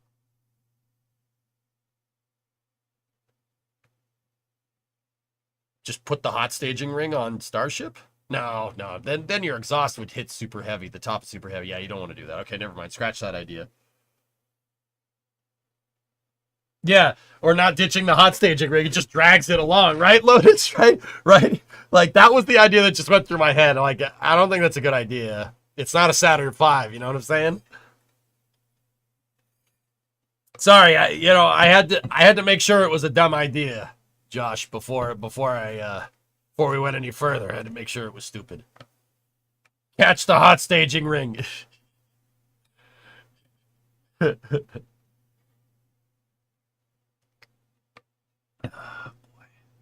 Stupid ideas are the best ones. Yeah.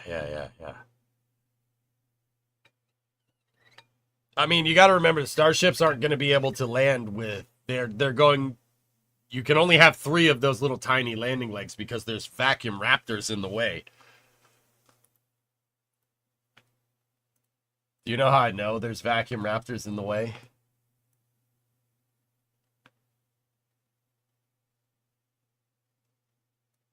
Here. See the vacuum raptors. You can only put legs there, and there. But see the vacuum raptors. That's pretty neat. That's pretty neat. You'll love this. Yeah, I probably won't, but that's okay. What is this, W? This is. Oh yeah, this is more AGC stuff. Cool. Very nice. Yeah, see, just see what's going on here. I really appreciate what's going on right there. Which cast a booster? No, that's a stupid idea. Yep. Aren't they gonna need landing legs for the moon anyway? Yep. This next shot though, completely that's a good one. We hadn't seen that shot before. The next one after this shot we did see, but right here. Dude, this right here, save for the booster catch, that is the coolest shot I think I've seen from Starship thus far. Look, that is a freaking spaceship flying in space, dude. That is a spaceship, Starship, but also, that's a spaceship. That looks like something out of some crazy sci-fi movie. Like, look at that freaking thing. Are you kidding me? Like, Discovery, go at throttle up. Dude. Hey, Wildland 97 month resub. Thank you. Look at this. Think like, are you looking enough? It's a submarine now? It's something, dude.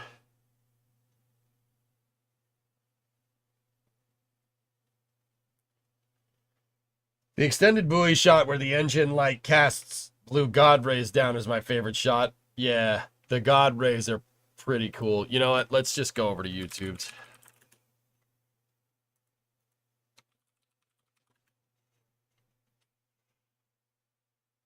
Why isn't...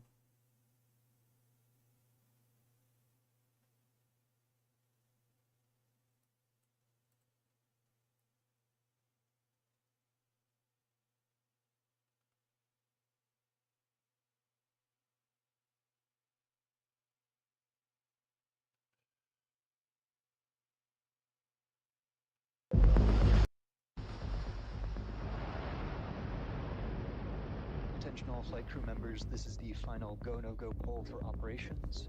Raptor 1. What I'm really wondering there is why Northrop Grumman is... Why is Northrop Grumman promoting sponsored content on YouTube. Isn't that a little sus for a defense contractor? Like, unless it's targeted advertising, in which case, okay. Yeah, that's fair. Yeah, that's fair. Wait a minute. Is that live view behind Elon? Bro, they're using live views? No, they're not. Oh. They're using live views. Oh, great. Yeah, you got to turn them on first. Oh, no. They're using live view from a drone shot. What the hell? Yeah, they're piping in an HDMI out from a drone hokey into a live view. That's cool, man. That's I use live views, dude. I have a live view in the garage. That's weird. Cadby from the consulate, right? This is weird. Let's see. Oh.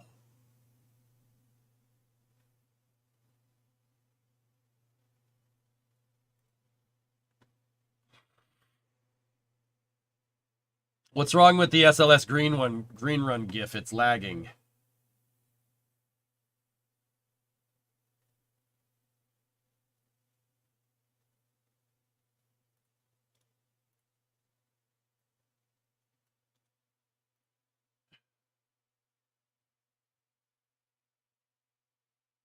Fine to me. I just also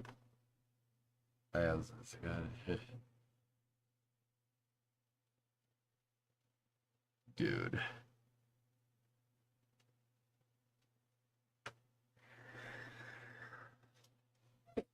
Still using imager captures, are we? Some of them are, yeah.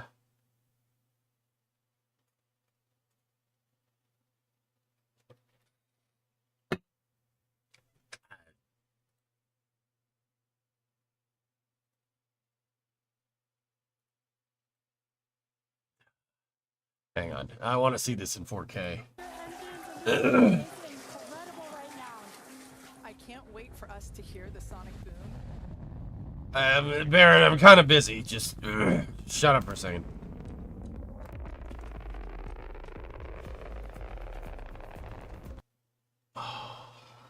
Actually, you know what's cool? I noticed in the previous shot here, you see this? That's the shadow being cast from the ascent plume. See that right there?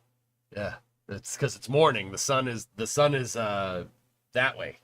The sun is that way. So when Starship had an ascent plume and it started condensing, like it had a contrail, the contrail is casting a shadow, and that's what it looks like. Yeah, that's the shadow from the ascent. Bro, this in 4K though.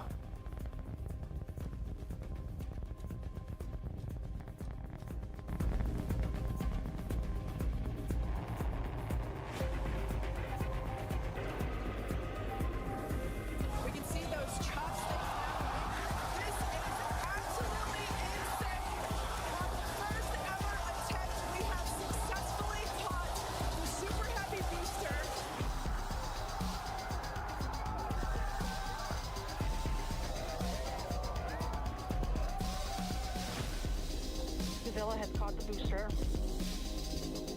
Ship avionics power function nominal. Starship. Jake, you didn't realize I was streaming until now. Better late than never. Well, yep, I'm here. I'll be here all week. Has entered the atmosphere. Starship is approaching the peak heating phase of entry. Landing bird startup.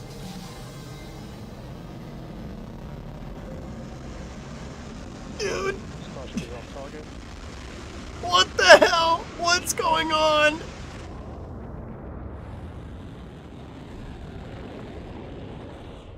Starship has landed.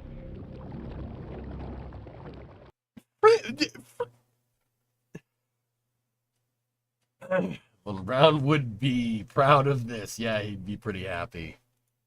Dude, Saman, what's that, dude? Painted starships go hard. I love it. I love it, dude. I love it. I love the painted starship. Painted starship looks bamf. Blah, blah, blah, blah. I want to see the explosion. They didn't show it in this.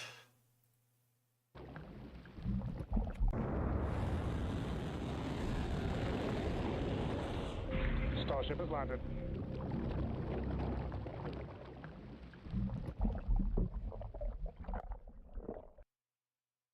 Dude. Can I just Go see this again? I'm sorry. I just gotta watch it again. I want to watch it in 4K. All right. Go. Sorry to be a downer. If the chopsticks miss the catch, would there be much damage or delay? There's like logic gates that the booster goes through. GG. Basically, it has to go through a bunch of logic gates on the way up and down. If there's any inkling of a problem, the booster's just gonna turn and it's gonna crash over here. Like it'll turn at the last second and crash into the dunes or crash over here. But it probably wouldn't even get that far through its logic gates right now, at least, because you run real conservative parameters. As conservative as you get for catching a freaking booster, right? You run real conservative parameters, dude. Basically, SpaceX won't let that thing get near the pad again if they weren't absolutely sure it had the best odds of success. Now, that doesn't mean that it won't hit the thing and blow up, maybe. I really hope that doesn't happen, but it might. If it did, that would be problematic. But also, you got another one. You got another pad that's about 50% done over there. But yeah, it's data, and you'd learn from it, Tara. Oh.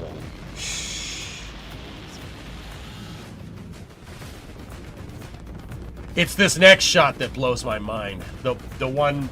Watch. This one. Oh, that makes me so happy. We have been given the scientific knowledge, the technical ability, and the materials to pursue the exploration of the universe. To ignore these great resources would be a corruption of a God-given ability. Oh, that's so freaking sick, dude. You see that freaking thing go, man? Oh, this is space. I'm in space. What a freaking thing. What a machine. Holy crap. Hey, Just Space, how you doing, man? Dude, watch the Flight 5 recap video. It's so badass, dude. Look at. Ah! Booster, boost back burn. Ah! Ah! Decision. Confirming 30 seconds to make that decision. 10 seconds till catch decision. Do you hear that? Catch decision? That's what I mean. Flight director is go for booster return. Operator go vote is set true. We When- are go for catch. When Flight 6? The 18th. Confirmed. Launch license is there from the FAA. The notice to airmen, TFR is there for the 18th. And SpaceX confirmed it, and they posted this recap video. It's turbo. 12 days, baby. 12 days till the next one, man. Let's go. The AB hot staging, you can see that the inner three Raptors confirm. Wait, what?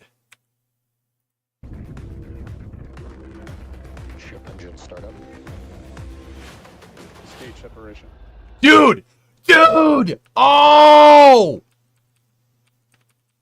Watch the three sea level Raptors. Watch the three landing Raptors. Ready? Bruh. Oh, that's killer. That was the turbo. Yeah, it's a turbocharger. All right. Bro. The WB-57 is also booked. Time 4 Central. 4 p.m. Central time is when the window opens. So that's 5 p.m. Eastern. Bruh. Bruh. Bruh. Have we seen any WB-57 footage from from IFT-5? Negative.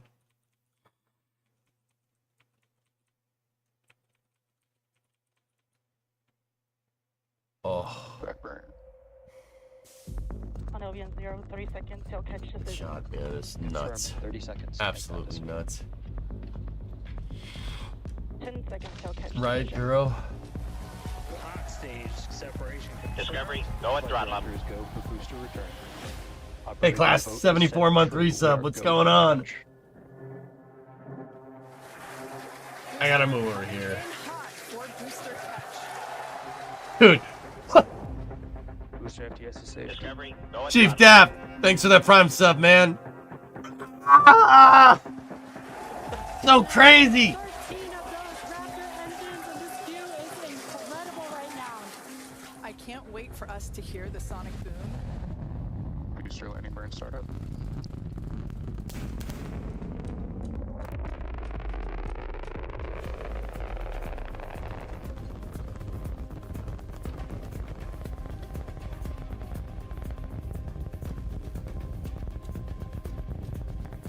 You've gotta be kidding me.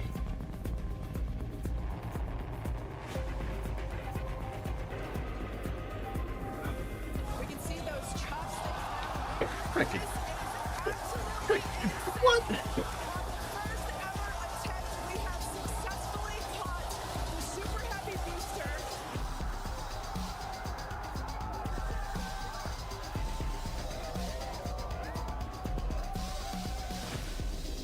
Sevilla has caught the booster. Dude, I just... This is the 6th time. This would be the 2nd time in 4K, though. You're gonna go see Flight 6. I am not going to see Flight 6, but I have funding secured for Flight 7. Hi. Yeah, I have too much going on at the end of November. But I'll be here with you guys. I'll be here with you guys, dude. So you could see me blow another freaking gasket when the next one lands. Again? All right. Yep. No, I'm good with that. All right. Crew members, this is the final go no go poll for operations. Hey, go ahead, Yum Food. Yeah, it's fine. You have my permission. Revue 2. Go. Stage 1. Go. Stage 2. Go. Flight directors go for launch. We have liftoff.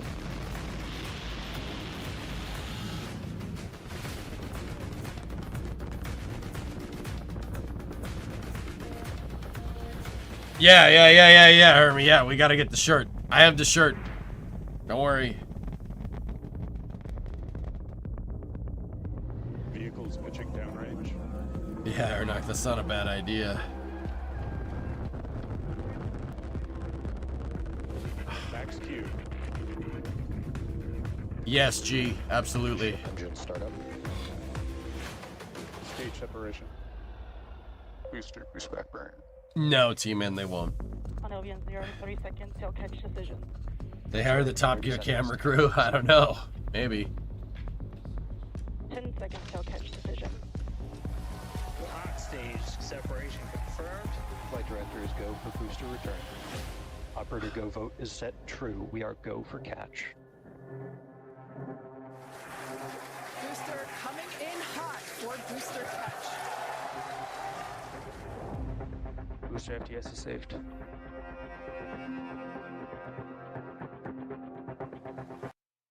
Hold on.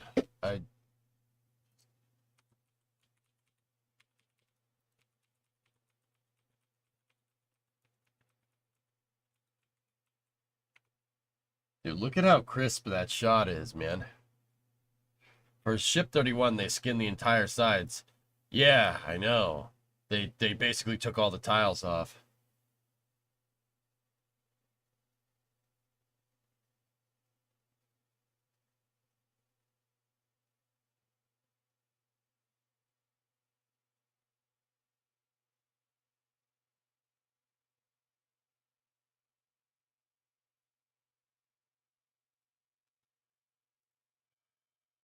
Was that guy wearing a Stars jersey in the control room?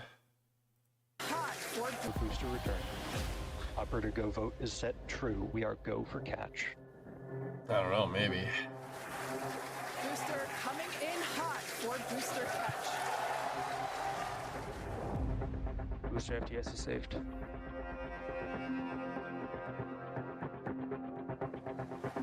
What the? And I ignite 13 of those Raptor engines, and this view is incredible right now. I can't wait for us to hear the sonic boom. Booster landing burn startup. You gotta be kidding me.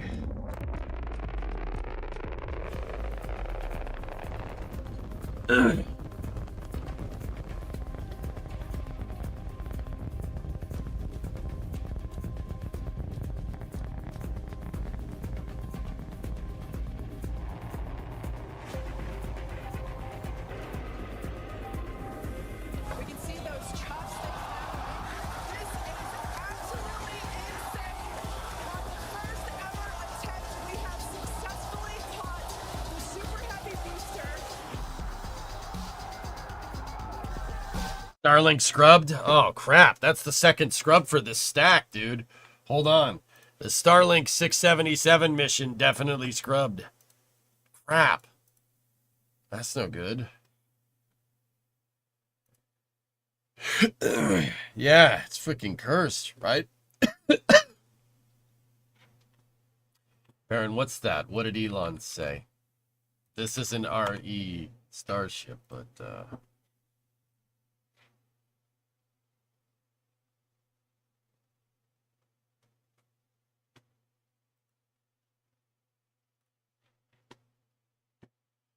this is a post by somebody named Alex. I'm a physics engineer here for the progress of disrupted innovation. Okay. Under the President-elect's Federal Aviation Administration, SpaceX could even get Starship Earth-to-Earth approval in a few years, taking people from any city to any other city on Earth in under an hour. This is now possible.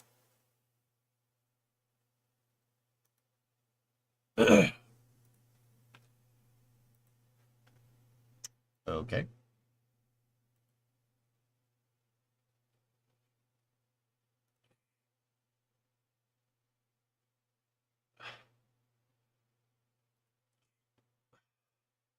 Yeah, not gonna happen.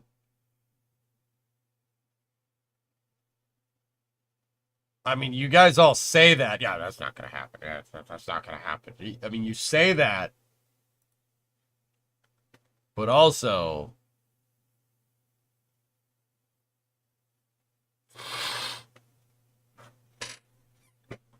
except the locals will have a say. So in that,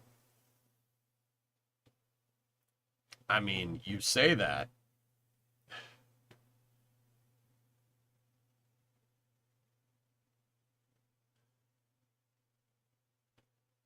Yeah, Teague, that's what I'm trying to say. Yeah.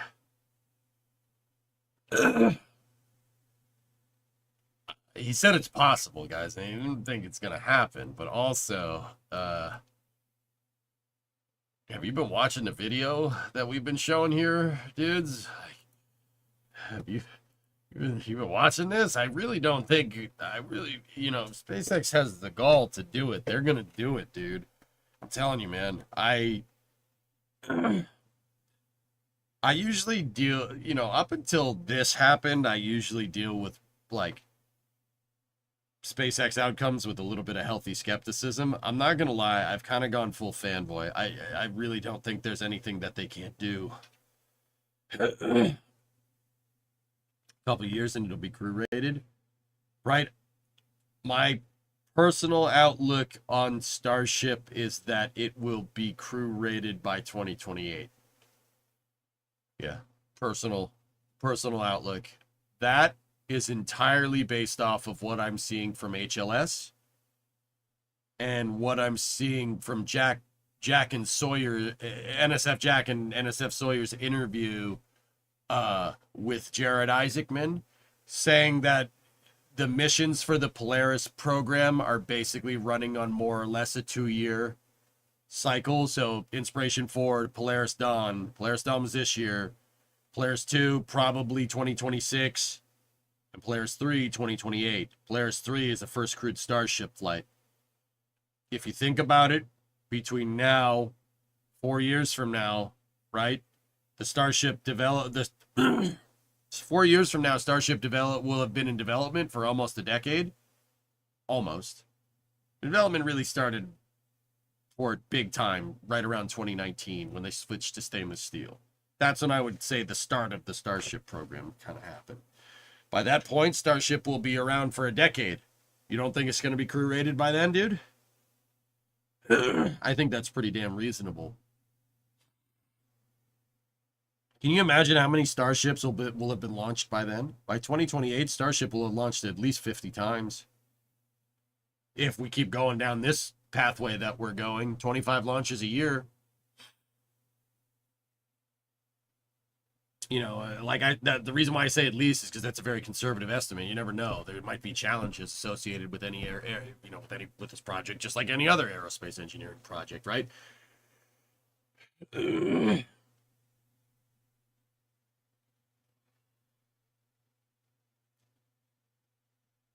Earth-to-Earth, I think, is technically possible. It's just economics. I mean, if Starship is trying to capture airline-like economy, I don't see why you wouldn't do point-to-point.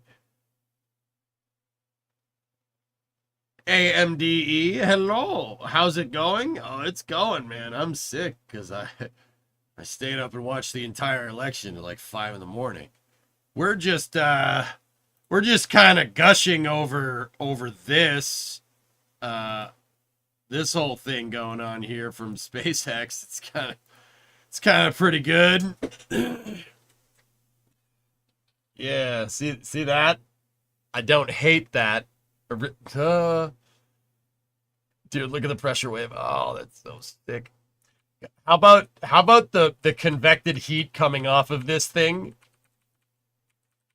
being so ridiculously warm that it's actually just evaporating all the condensed not condensed, all the gaseous oxygen down here. It's heating it up instantly, so it's evaporating. See that? Dude, the video is so sick, right? It's so freaking sweet, dude. I thought it was just the pressure. Well, of course it is, Skeleton, but it is pressure. It's the pressure wave, right? But the pressure wave is going to have heat in it because you're increasing the pressure, albeit locally, on a gas. So temperature is going to change. Pressure of gases is correlated with temperature. That's what the ideal gas law means. If you compress something, it's going to get hot. If you compress a gas, it's going to get hot. If you decompress a gas, it's going to get cold. Pretty crazy, right? Dude, flight 6 in 11 days. Hope you're ready.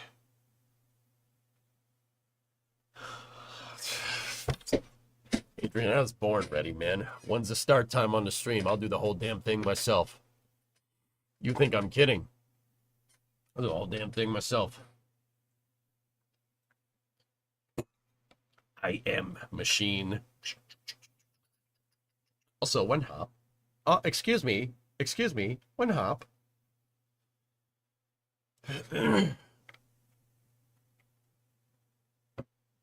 Is that a layer of flammable ground fog? No. It's gaseous oxygen. Your voice won't. Be quiet.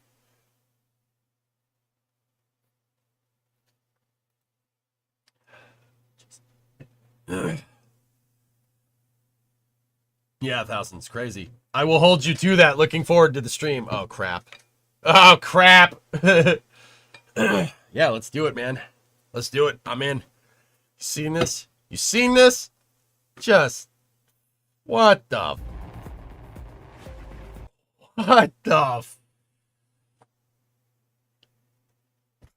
I want to say it, but I can't say it. I want to say it, but I can't say it. Also, daylight views during the whole stream. Dude, daylight landing, Adrian, daylight landing. Mein Freund, in the day, going to be amazing.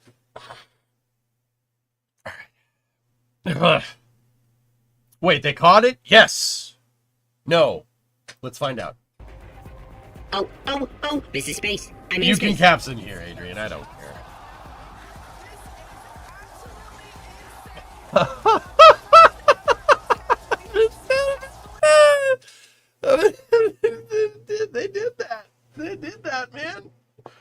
Hey, you got gifted a sub. There you go.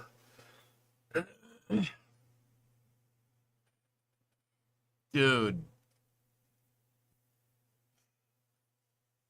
Unbelievable. Yeah, EJ has no voice, but he must read. They caught a booster, apparently. Yeah, I think so. I think they did.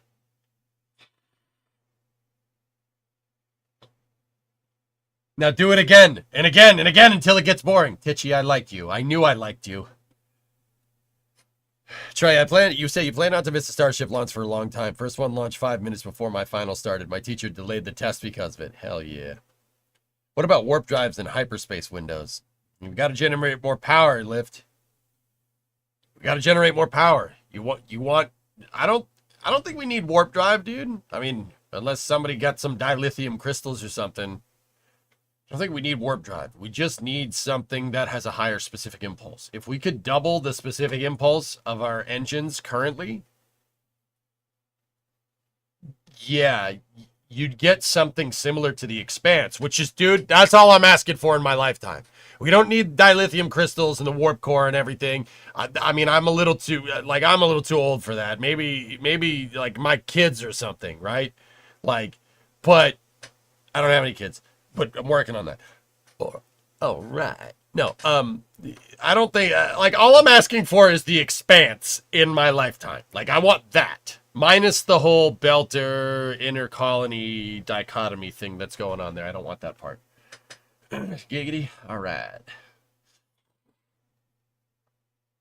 Giggity, giggity, giggity, giggity. Let's catch boosters. Yeah, that's what I'm getting at. That's what I'm getting at.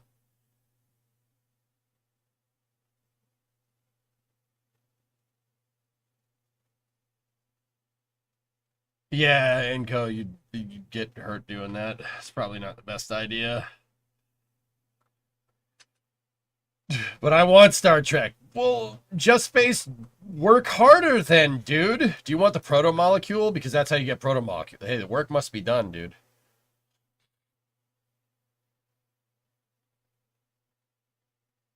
Yeah, this is awesome, dude. How cool is that? How the hell did that even happen? How did that even happen? Why did SpaceX fix the chines?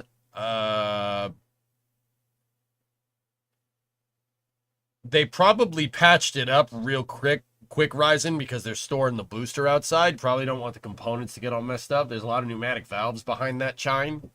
Behind the chines, you don't want to mess with those things in case you need them. Discovery, go at throttle up. Alcubierre would be great, Joe. That'd be fantastic. Cajun 69, nice. Month resub. What do you think about the Japanese wooden satellite that was sent up with the ISS resupply on Tuesday?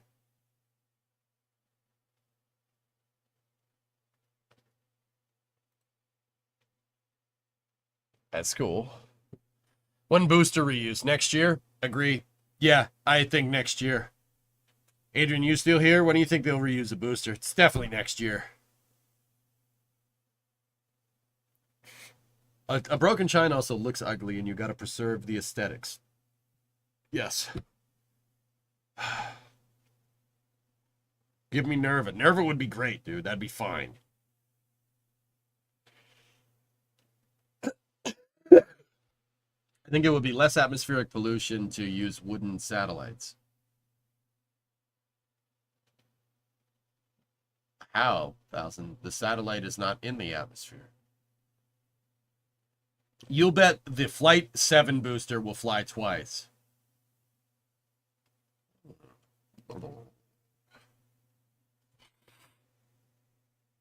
How about tri-propellant tugs? I mean, you want fluorine rockets, Talon? Because that's how you get fluorine rockets. Crazy, what do you got? Oh. If you had NTRS being linked on your EJ Stream bingo card, well, there you go. You got the letter. What's this? Agent, what do you got there, buddy? Yeah, the wooden satellite. I know. That's not the first wooden satellite, dude. That company has launched other wooden satellites before. Warp Field Mechanics 101. Oh, word. The Alcubierre metric. The math behind Michael Alcubierre's drive, which is this. Yep.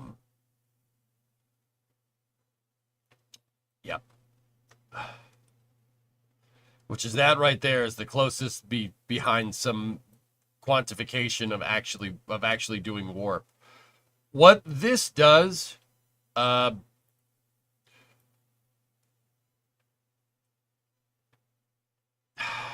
do I explain this? Rotating detonators would be a good one, Snake. Yeah, that's great. That would be excellent. The RDE, can you imagine like a fusion RDE or something? That, dude, that's the movies. That's the movies. We're close. We're close to that, dude. We could do that. That's close. That we could get that done, man. You did a class on this and the math was very difficult. Yeah, Just Space. I'm trying to how do we explain this, dude? Keep in mind, I look at that and I go, those are some letters and numbers and stuff. If math serves me left, the Alcubierre drive works off of something called negative mass density. If I'm remembering this right. It basically, so gravity, guys, per Einstein's relativity formula, like gravity affects space and time. It's warping space and time. We know that this happens. Einstein proved it. He proved it. We know that a high enough mass is going to warp space and time. It's going to create like ripples, right? Think about like if you threw a rock into a lake. Nice calm water, you throw the rock, it leaves ripples. Kind of like that. Kind of. It's not exactly like that. It's more like a drain, right? Basically what this does is make a drain in front of the spaceship. It basically warps space in front, right? And then basically makes a ripple behind the spacecraft. You have negative mass density in the front, so gravity is pulling you forward. Well, gravity is pushing you away at the same time. That's what that math says. It basically the Alcubierre drive basically surfs a gravity wave. That's the right way to say that, I think. Just Space, was I close? That's a good way to say it, right? You need exotic matter to make it worth something to bend space in the opposite direction, like positive and negative particles in electricity. Yeah. And guys, this is not sci-fi. This is something. This is a thing. This is an actual NASA technical report. This is the closest thing that we're going to get to warp. And if we do get this, that would be sick. This, dude, somebody figures out how to do this.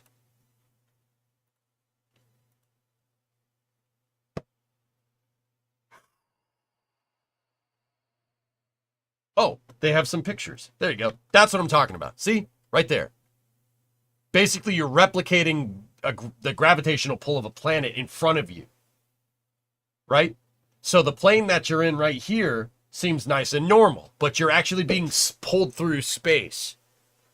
And you're surfing a constantly moving wave of gravity through space and time, which is actually pretty rad. And once again, I know this sounds like some ridiculous sci-fi. This is actually a thing. This Alcubierre's math is right. We just got to figure out a way to do it.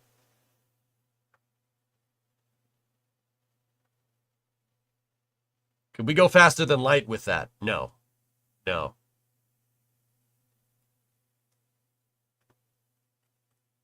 I was more referring to the math. 4D metrics is like the next level jump in mathematics from scalars to vectors, and it's another dimension. Yeah.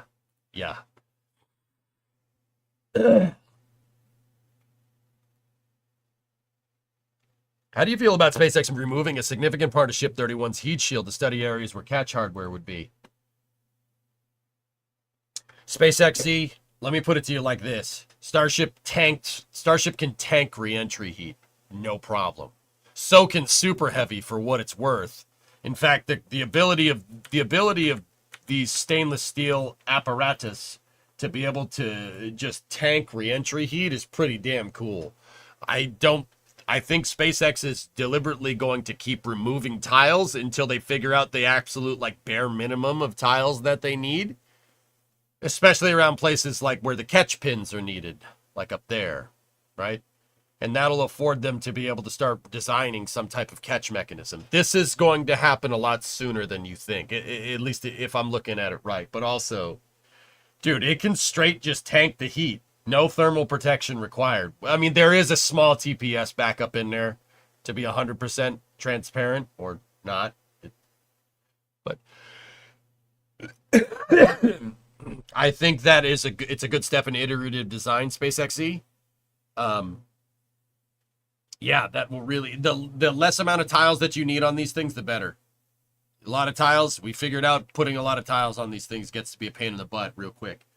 When Raptor 3 comes online, will the booster skirt be gone and all that plasma be able to escape it like it does on Falcon 9? That's the idea, Jazos, yeah. What is TPS? Thermal Protection System. That's right, Lotus. Simplify and add lightness. Colin Chapman. Very, very, very legendary mechanical engineer. Simplify, add lightness. All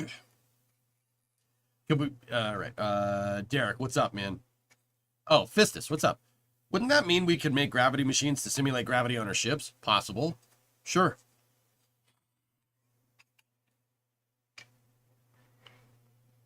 Will they put logos on the booster? Painting stainless is a pain in the butt, Seven, believe it or not. Yeah. Yeah. Guys, I know that because I'm a car nut. Like, I was about to say, you ever see painted DeLoreans or Cybertrucks? I mean, the answer is yes. You can paint stainless steel, but it's very difficult. It's very difficult to get paint to adhere to a stainless steel surface. That's why most Cybertrucks that you see are painted or wrapped instead. Starship sponsored by Pizza Hut. No. No. No.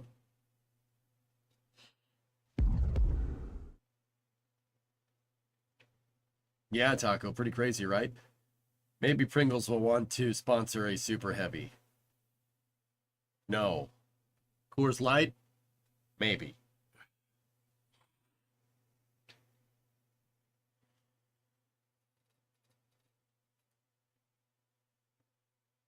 Hot and ready in 1 hour.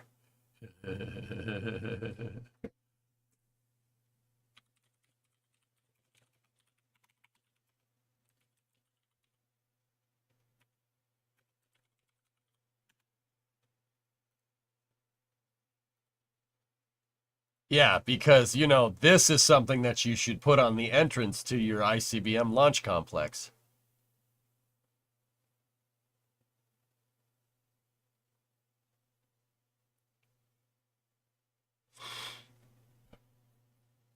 This, but with Starship point to point.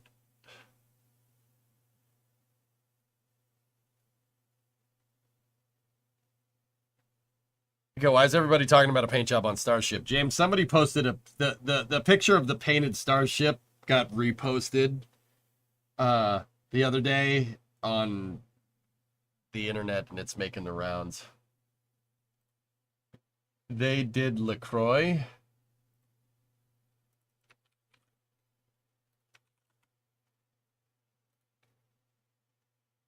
No. No. No. Oh, God. Oh, God, no. Oh, God.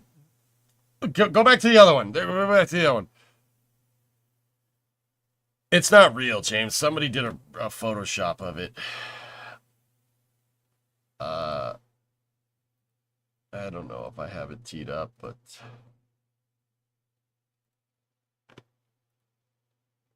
Real men drink White Claw. You made the LaCroix one? Why? Why did you do that? LaCroix Starship is blessed?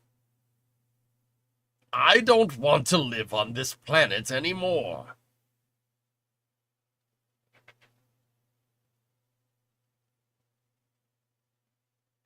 No hat, France, Scooby-Doo Ligma. It's not real. It can't hurt you. It can, though, Gary. A hint of Metalox. Here comes the money. Gains for the past 24 hours. This is not space news, dude. Wow. That's, yeah, it's pretty... Elon's played... Here, hold on. Dude. Yeah.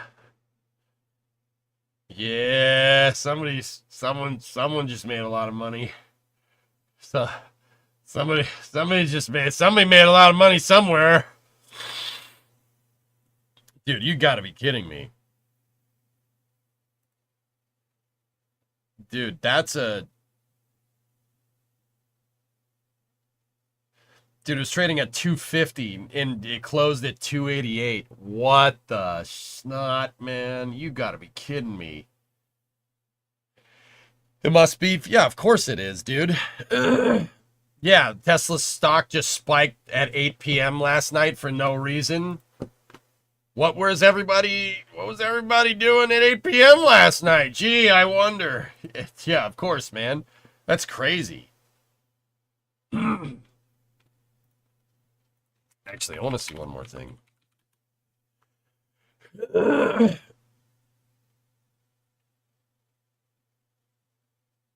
Dude. What the hell?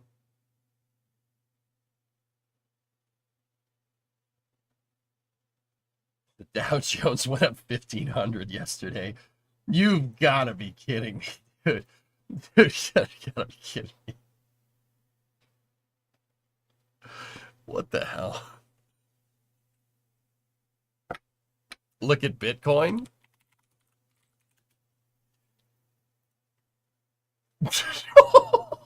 What? What the hell? Whoa!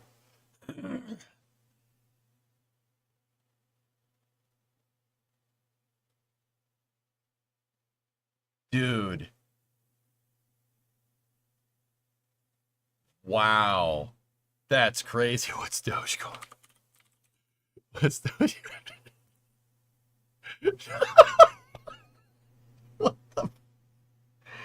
What the hell? I don't...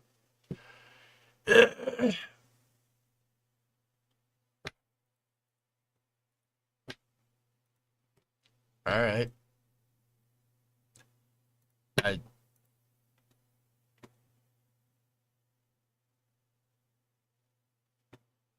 What about Rocket Lab? Let me see.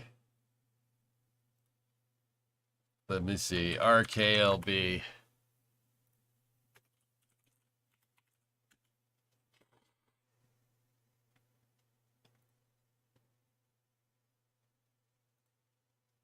Oh, very nice. Oh, very nice. Very nice, dude. Very nice. Up to almost 2.5 points. Wow. All right. Isn't this called a bubble or something?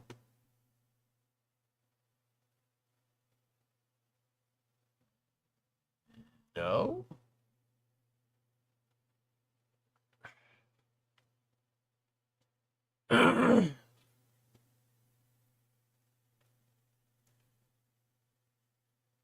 Not necessarily, dude.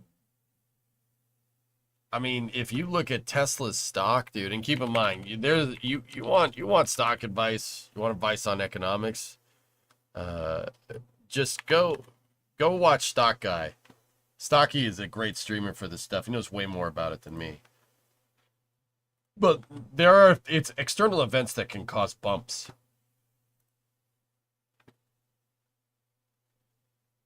That's true, Pandaman, yeah.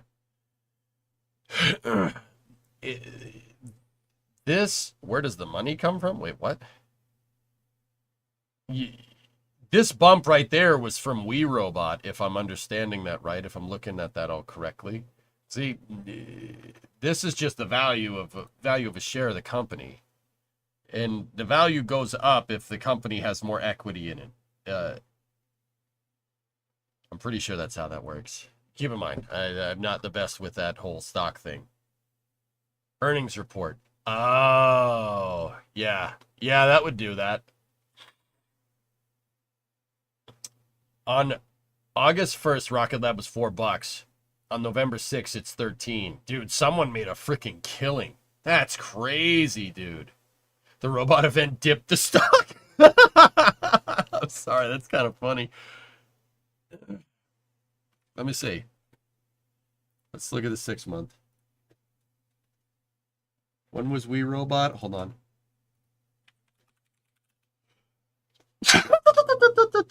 We Robot was on October 9th.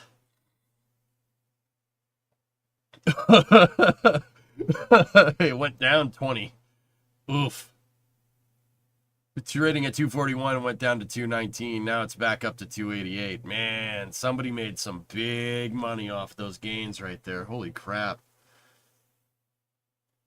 Check FMCCH. I don't know what that is. I'm allergic to stocks. Crazy, dude. Crazy.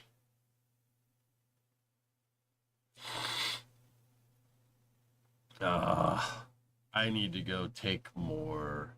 Actually, I need to take NyQuil. Due to divisive event, hence a nice short opportunity. Federal Home Loan Mortgage. Oh, this is space. I'm in space.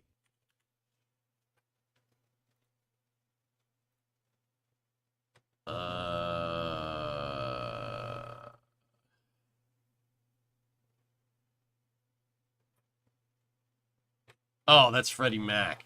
Holy balls, dude. Bro, 50% increase. You've got to be crap, dude. Have you heard of Nord Space? I know Nord Space, yeah. Looking at it another way. So someone is going to lose a heck of a lot of money. Yeah, right. Yep. Every action has an equal and opposite reaction in the markets, man. It's elastic, right? If you stretch, it's gonna snap back eventually. It's just how it works, man. It's like a plant. Plants wither in the winter. It happens. And then they bloom. The pendulum of stonks.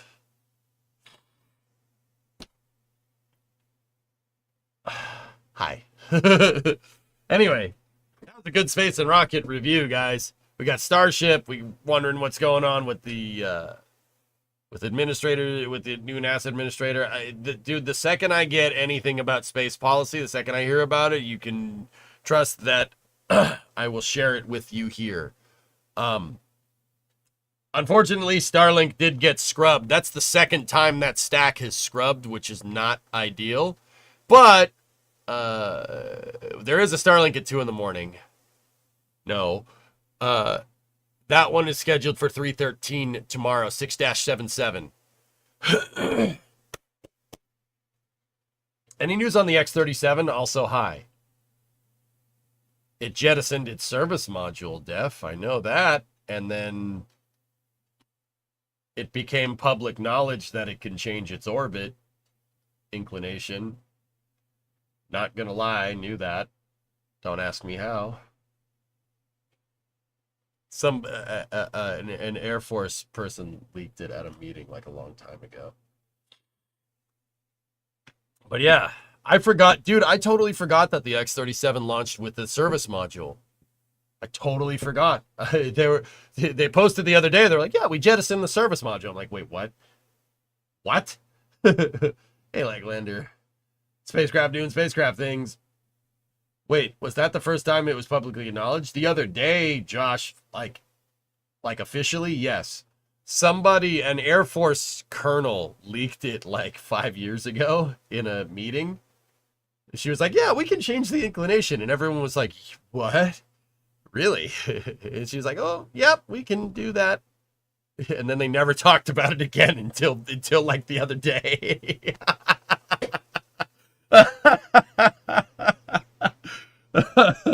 Yeah, I never mentioned that again until the other day officially. That was like 5 years ago, dude.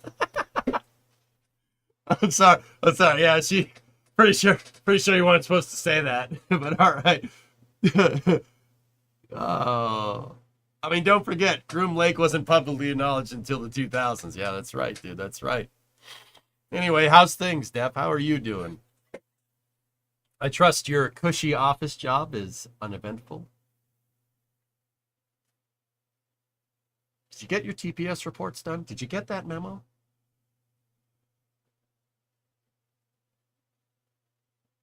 I'm pretty sure that colonel is flying payloads of rubber dog poop out of Hong Kong or something. So I'm told.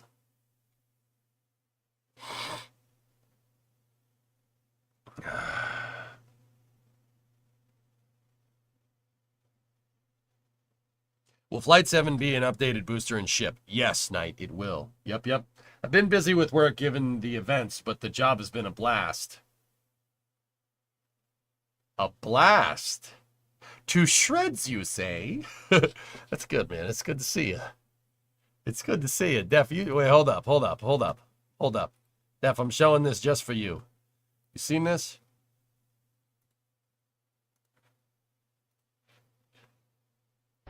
I want to watch it one more time. I don't care. Attention all flight crew members, this is the final go-no-go poll for operations.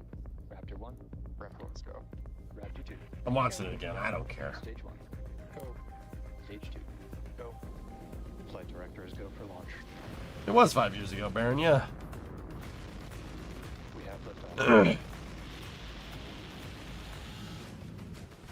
I agree, Yuri. We gotta go. We just got. I just want to go to space, man. I just want to go to space. Oh. Vehicles switching downrange. I may or may not have been on shift at the time that occurred. Ah, you were working during the launch. That sucks. Max Q. You must have missed it then. Ship engine startup. Stage separation. Booster, boost back burn. On LVN 0, 30 seconds till catch decision. Yeah, Gavin, we saw it, dude. I showed it on stream. I'm like, wait, what? That's not right. 10 seconds till catch decision. Hot stage separation confirmed. Flight director is go for booster return. Operator go vote is There's set nothing true. that are we go cannot for do, catch. Glitched. There's nothing we can't do. Booster coming in hot for booster catch. Booster FTS is safe. Nothing!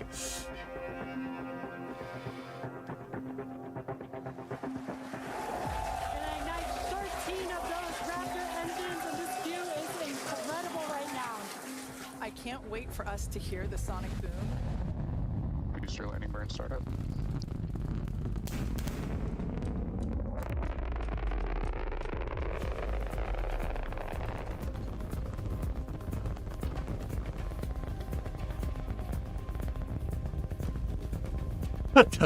What the hell?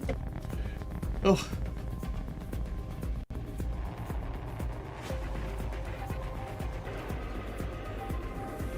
We can see those chopsticks now. This is absolutely insane. On the first ever attempt, we have successfully taught the super heavy booster. Hold up. Can I just point something out? Okay. My buddy Alex over at NSF has said this a couple of times. All right, so For us to hear the they're sonic starting 13 engines right there. And that has, right there, that's as much thrust. That's about almost the same amount of thrust as the Saturn V is at liftoff. Okay, so first of all, that's absurd. But the crazy part, I mean, that's a lot of thrust, right? The crazy part about this is that they're doing an air start ignition sequence here that is more complicated than most rockets' liftoff ignition sequence. I just want to point out the sheer ridiculousness of air starting 13 engines. If you know a little bit about how this stuff works, that right there is not easy to do. That's not an easy thing to do. That's very difficult. And the fact that this thing's just like, nah, I'm gonna land now. I like things that spin. I'm gonna land now. Like the fact that it's just like, yeah, it's good. 13, yeah, no problem. All right, switch to 3. All right, let's land this. Like the fact that it's just like, yeah, don't worry about it. We got this. That's ridiculous, man. That's ridiculous. Like, just what the hell? What is this thing? This looks like someone's Kerbal invention, man. No, I'm firing him. Raptor is alien tech. Dude, Neanix, it is, man. It's so ridiculous, man. You gotta be kidding me. Dude, they're gonna do it again. In 2 weeks, they're gonna do it again. They're gonna do it again. Ah! At near supersonic speeds, right, David? Unfreaking believable, man. It still baffles me that Starship is so simply assembled, yet so complicated with what it can do. I'm at a loss for words, dude. Raz, like, I think we can also assume that Gerst did not misspeak when he said 0.5 centimeter accuracy, too. Yeah, right? That was, like, one of the first things I said after it landed. Raz, like, I'm like, Gerst don't misspeak, son. That man does not misspeak. He's a freaking engineer. Didn't misspeak. The hell's the matter with you? Yeah, I'm going to get my engineers to make a combustible lemon that burns your house down. Okay, I've been thinking. When life gives you lemons, don't make lemonade. Get mad. I don't want your damn lemons. What the heck am I supposed to do with these? Demand to see life's manager.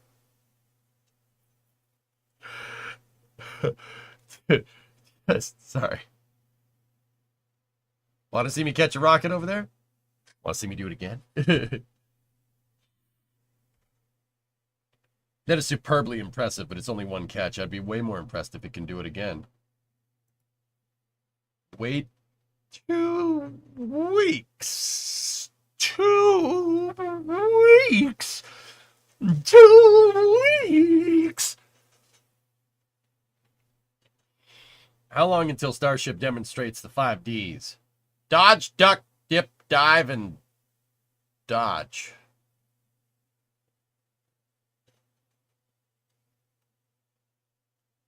Catching a rocket, not impressive. Yeah, whatever. Whatever. Are you feeling better? No. No, I am not. I feel like poop. Did EJ talk about Private Division getting sold off? Yeah, I really wish I knew who, Bright, so I could go over there and be like, yo, hey, you want to give me that?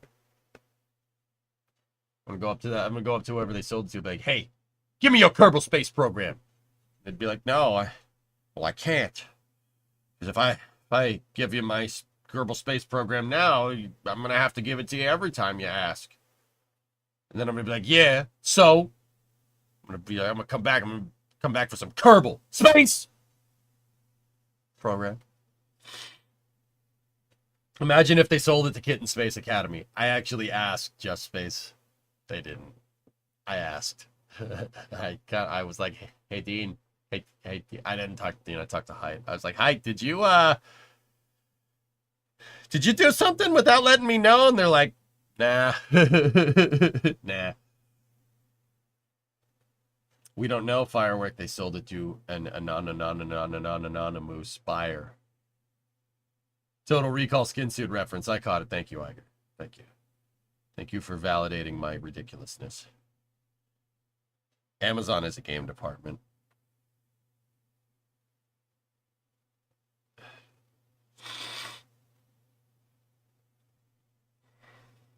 And before they sold it to Squad. That would truly be the weirdest timeline, Matt. Given the circumstances of the past 48 hours, I don't see that out of the realm of possibility. But seriously, though, that would be wouldn't that be something? I don't. Yeah. If the news came out and that's what happened, I'd be like, yeah. Yeah. No, not the game Squad. No, is Squad still around? I don't even know. Give us Jebediah, right? Did you read Deed's update on the KSA Discord today? No. Sorry. I missed it.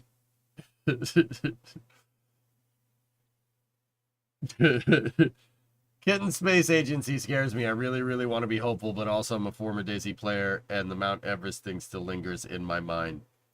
Joshua, I'm a consultant on that game, dude. I'm a consultant on Kitten Space Agency. I'm pretty good friends with Dean. I'll tell you what, I'm going to do as best as I can to see that project through, even if it kills me. No, I'm going to do, yeah, no, I can tell you that I'm pretty optimistic about it. It's not just Dean working on it. He does help with code, but he's running the show. Now, Dean's a pretty damn good coder by himself. But also, look at the past track record. DayZ is not ideal. DayZ standalone, not a good time. But Stationeers and Icarus, both games that were delivered on their promise, pretty much on time. Those RocketWorks guys don't fool around. They really don't. And I personally, I can personally vouch that you give them a shot. You know, personally, I can say that I have faith. Not only that, it's not because, like, once again, it's not just Dean coding the game.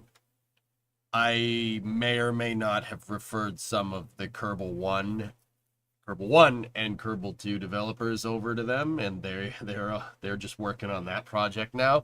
So believe me, there is a crack team behind this game, dude. A lot of ex-Kerbal developer alumni. I gotta sneeze again.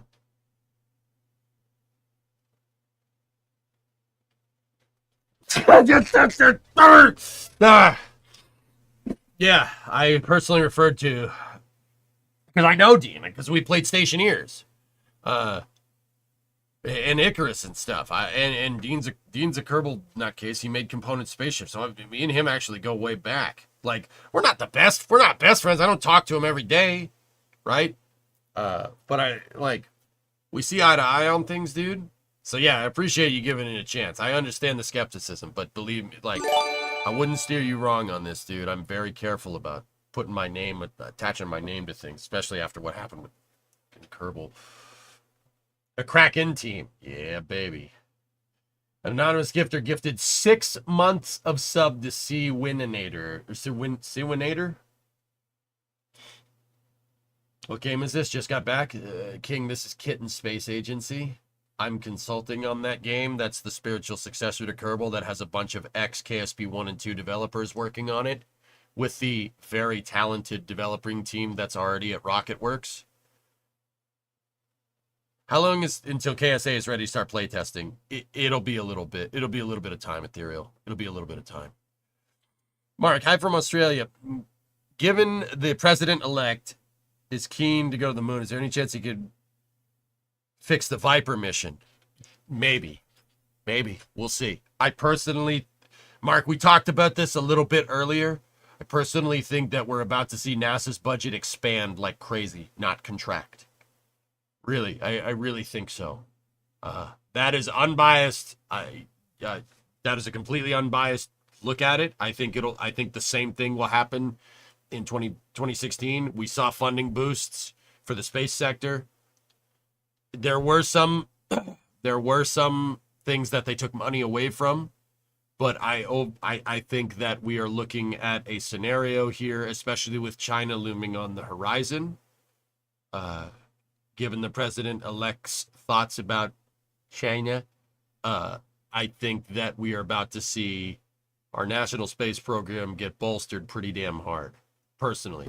That's my personal opinion. I don't know. The second I have some concrete evidence of this, I'll let you know, dude. Now, in terms of fixing Viper, let me just put it this way. You better freaking fix that thing, man. You better fix it. The freaking rover's done. Just put it on the stupid lander and put it on the stupid rocket and send it to the stupid moon. Jeepers creepers. Was that a good enough answer? Until they remove NOAA funding, I don't think that's going to happen, O10. I really don't. I really don't think so. I think that that's just static. That's just static noise to influence people's opinion on things. I've seen nothing to say that that will happen. And dude, all right, you want to reduce it to its base element? Elon's whispering in his ear. Somebody that at least is partially cognizant to the environmental impact that we have on things. Noah's not going anywhere, dude. You have my well, I was gonna say you have my word on that, but my word doesn't mean dick. I don't work for Orange, man. You know what I'm saying? I'm just a Twitch streamer. I'm just telling you what I think. I really don't think it'll happen.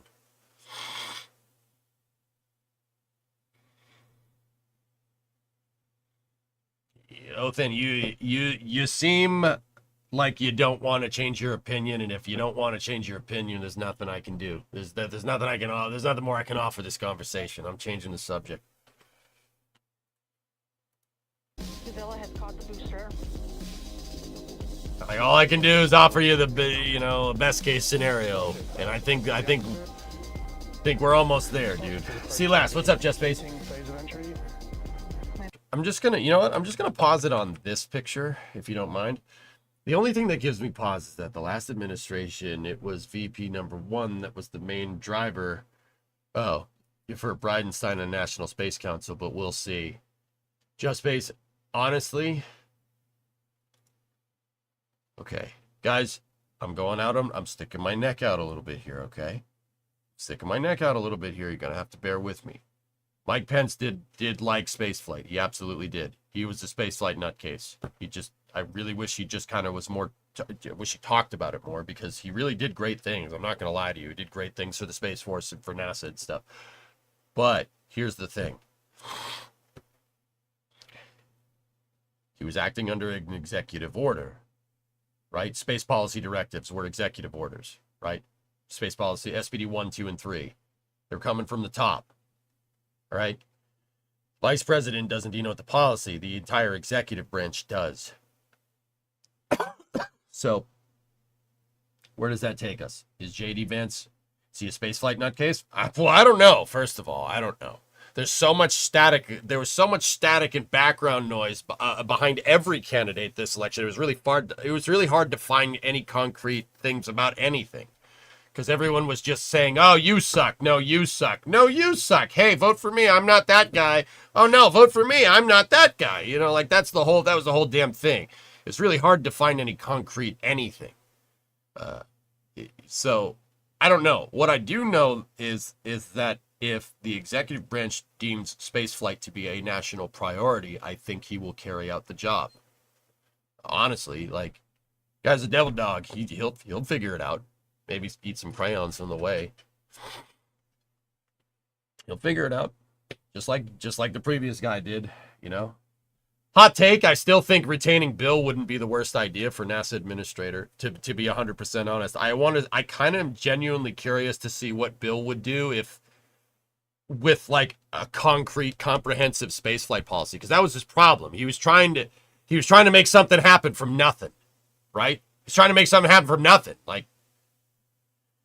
And I think he did an okay job in retrospect, to be 100% real with you. Like, he didn't do that bad of a job. There were times where I really didn't like it. And what went down with Viper is pretty weird. I don't like that at all. But also, that'd be kind of cool. I mean, the guy's good enough to navigate political waters, you know? So maybe we see some dream team action going on. Maybe he'll bring Jim back. I don't know. It was a vibes election. Yep. Sorry for politicizing. Just Space, I'm willing to let it fly just for today. This is the only time I will make exception to this. Okay? Ever. Okay? Didn't SpaceX show Booster 12 up in the next photo? It looks like Booster 12. I don't know. Let's take a look. Now, guys, I will say this again. I did cover this at the beginning of Space News. Jim was working on a Mars sample return special review team for NASA, and he left that special review team a week ago.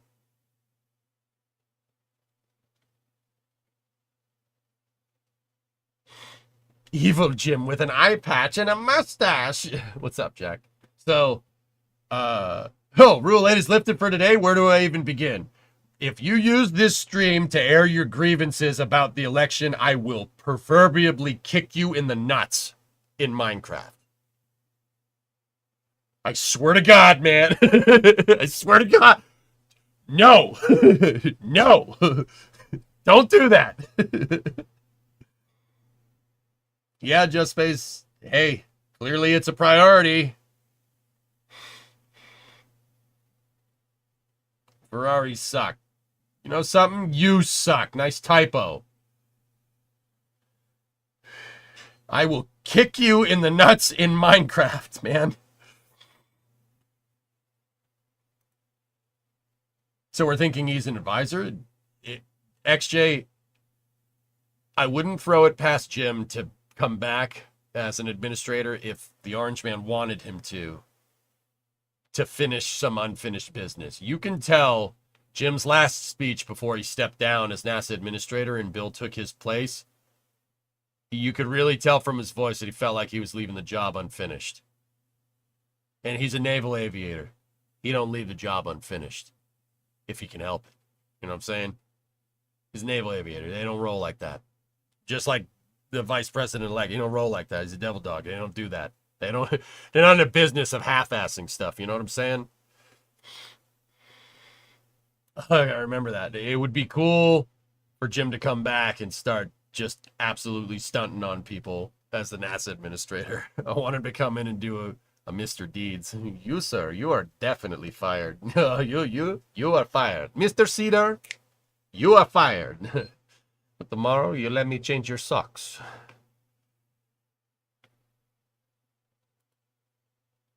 Nice, Blackness. What's your take on Starshield with the upcoming administration? It'll be expanded, most likely, Def. And Starship funding will be secured for, like, the next decade. Shows Booster 12s, then shows Booster 12 again. That isn't a mistake. Really? Look. Moist, that's what I'm saying, dude. Bring Jim back. Task him with the same damn goal. Task him with the same damn goal. Only I think the goal, and actually a viewer brought this up. I think it was Dino Tracker. 2026 is the 250th anniversary of the United States. That is a very good point. 2026, back to the moon for the 250th anniversary of the U.S. They have to know about that. There's no way that they don't.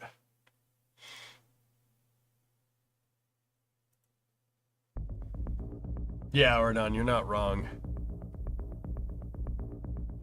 Yeah, I don't know. Is that Booster 12 Cleater video? What the hell?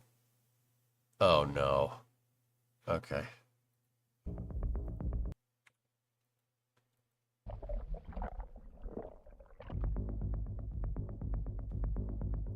I'm not sure they make that deadline, but it'd be crazy to not try. You need, Dino, you need something to scale to, homie. That's why, you know, what do I keep saying? Deadlines. You need a reason. We choose to go to the moon in this decade. You need a reason. You have to have a reason. You have to have deadlines, and you have to have a way for the deadlines to be accountable. Dude, that's a good enough one. That's good enough. It's good enough. I'll take it. 250th anniversary, back on the moon. That's perfect. Great story. Easy W. Easy W.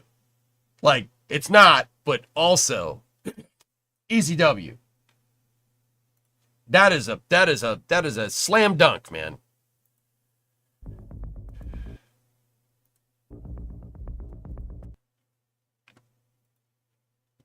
Yeah, Dino, exactly. Easy win, dude. Is that Booster 12? It is. See the scorch marks? That's definitely 12. Trey, you think? I don't think, dude. There's no way. If they reuse 12 on Flight 6, I'll blow a gasket. Jim is back, and he's got Baja Blast, man. That's what I'm talking about, homie. Fly it again. Fly it again. Fly it again, you know. He's got a nice temper going on up there. Yeah, right. Yeah, he's got a little toasty. Most things that are behind rocket engines do that, Matt. Right? No, it's weird. Like cameras. I'm sure you know about that. Any thoughts on the unpressurized rover concepts that are planned for Artemis 3? Seems like they're actually making pretty good progress on it, Pi. You should send them up there, like now, and then just remote control drive them with a joystick, and then just land next to them later, and then just get in the driver's seat and drive. Like, what I'm trying to tell you is that I want to play GTA 6 on the moon before GTA 6. You know what I'm saying? You picking up what I'm laying down?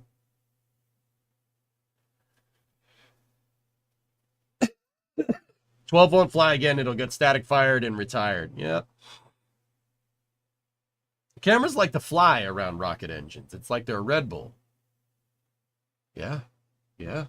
Fly it again. And before the moon happens, before GTA 6.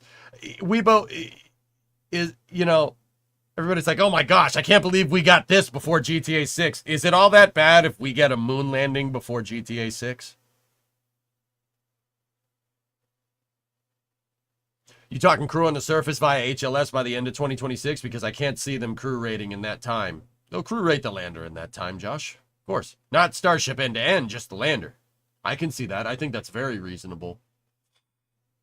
You think a crewed mission to Mars could happen in 2028? Unlikely, Lunprod, but inside the realm of possibility. Unlikely, but it could. It would be funny if GTA 6 would be bad. Yuri.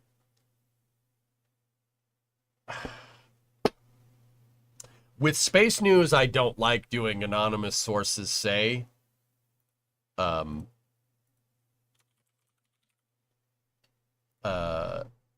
spaceflight, I don't like doing that. However, I've heard things about 6. I've heard things. I'm not going to say which things, because I can't confirm which things they are, because, that game's not going to suck. Let me put it to you like that. Okie dokie?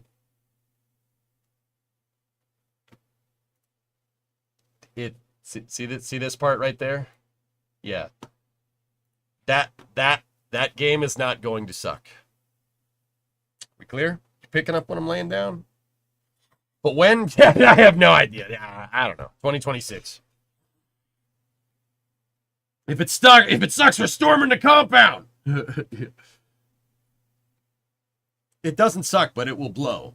Maybe. Will it? Yeah, maybe. Are you what we call a celebrity? Nah, I'm a famous person correspondent.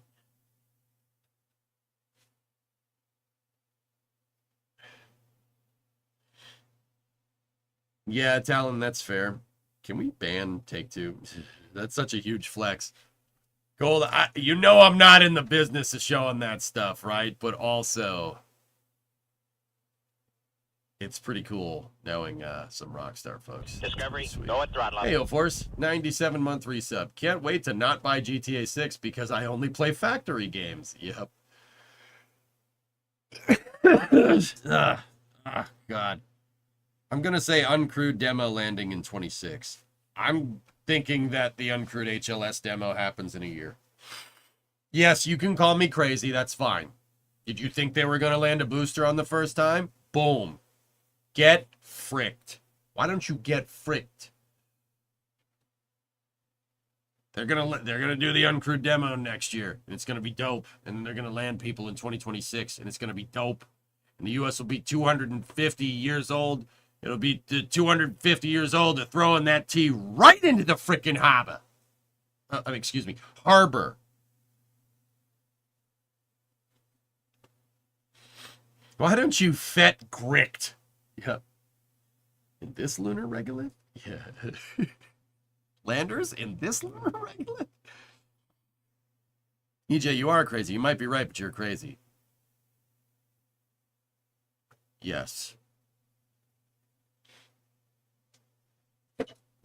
Let me get this straight. You want me to abandon my client of 15 years, one of my Discovery, best go friends, and throttle up. alone in the jungle for some money in a G5. Yes. A G5 airplane. Yes. And lots of moon samples. Playa. Apple bottom jeans don't get DMCA. Hey, always idle 8-month resub. How you doing? I'm not weird.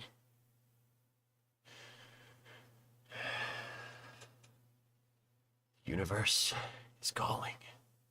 You just gotta listen. Back in my day, EJ would do his builds blaring Fallout 4 radio and Aerosmith. Yeah, part of the whole, DMCA thing, Arsenal, is that we couldn't keep doing what we were doing. Doesn't mean I still don't listen to the music, You always crack you out. I try, man. I try.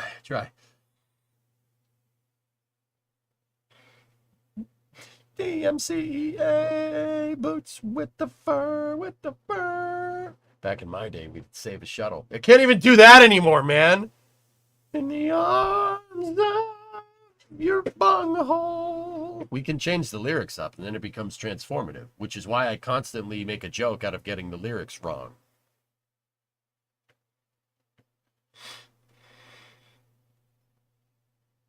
Now sing it. That's Zoidberg.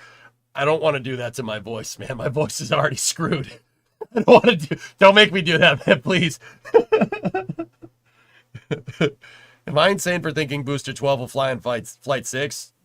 Yeah, a little bit, Trey. A little bit. Why? They got Booster 13 ready to go. Actually, Trey, the better testing thing to do here would be to just shelve Booster 12 for now. Launch Flight 6, get Booster 13 back, and then compare 12 to 13. Tranquility Base here. Oh, God. The Eagle has landed. Bill Swift. To show you the power of flex tape, I sawed the moon in half. Did water come out? Okay, your pardon. Okay, thank God. Have you had your booster shot? Well, GG, I took a shot watching the booster landing once. Does that help?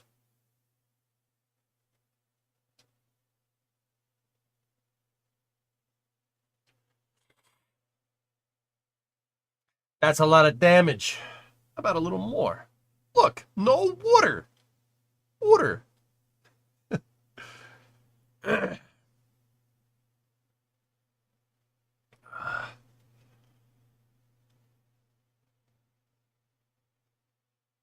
In Massachusetts, it's booster shot. Nice, Bill. That's a lot of damage. Put ship 26 and booster 12 together and send it.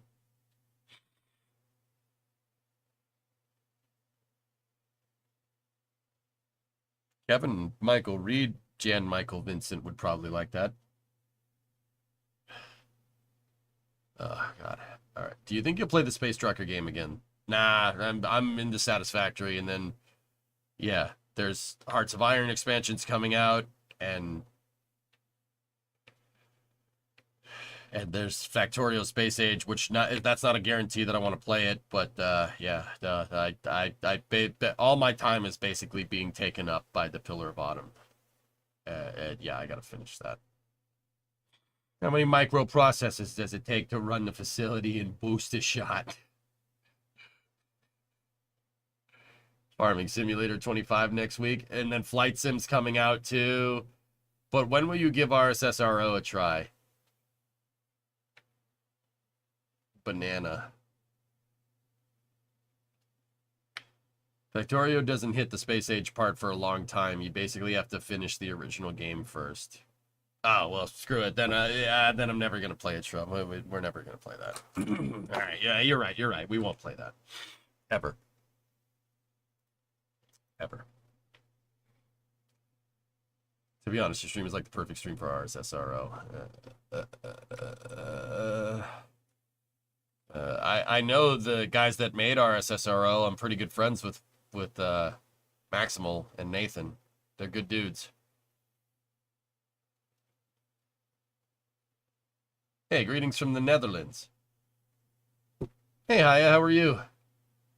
I would try to pronounce Godevond, but my mouth can't make Dutch noises. Sorry, man. Hi. How you doing? Back, what are we talking about? I'm kind of wrapping it down, Sea Kraken, because yeah, this whole thing is starting to not.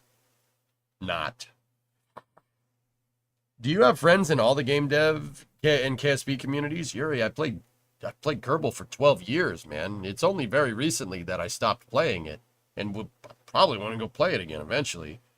Dude, you should have seen the stuff we made in KSB, dude. There's a reason why my analysis on space programs is good. It's because I played way too much Kerbal.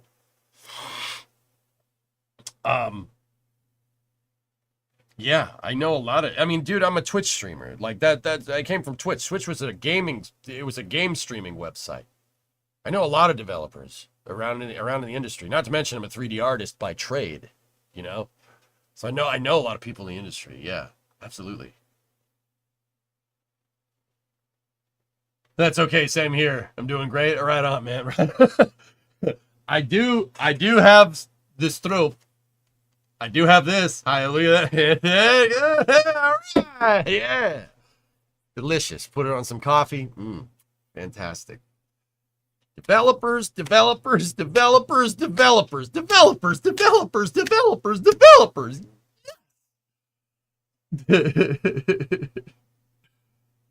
it on the top of the coffee mug. Yeah, man. Put it on the coffee. It'll float. Yeah, Stroop's amazing, dude. Gekoloniserd. What does that mean? I don't know what that means. Gesundheit. Did you just sneeze? Are you sick? Prove it? I don't have any coffee. Every Dutchman chat. Several Dutch people are typing. EJ, make sure you take a shower when you're done. I can smell you from here. I can't. I can't, dude. Sorry. I don't smell nothing. It smells great because I can't smell nothing. It means colonized. You guys are pretty funny, dude. I'd like to go back to Amsterdam. I was there on a business deal that went sour in 2023. But it was a really nice place. It seems like a really fun time.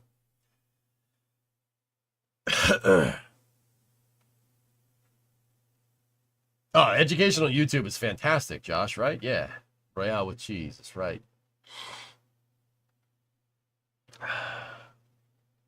All right, guys. I saw a bicycle garage. Not only did I see a bicycle garage in central Amsterdam, I went into the bicycle garage with no bicycle. I don't care. People are like, oh, what is this American doing here? I'm like, dude, this is a bicycle garage. This is cool. It's a bicycle garage underneath a river. I'm like, I'm not even mad. That's awesome. How expired are the Stroops? Oh, I don't.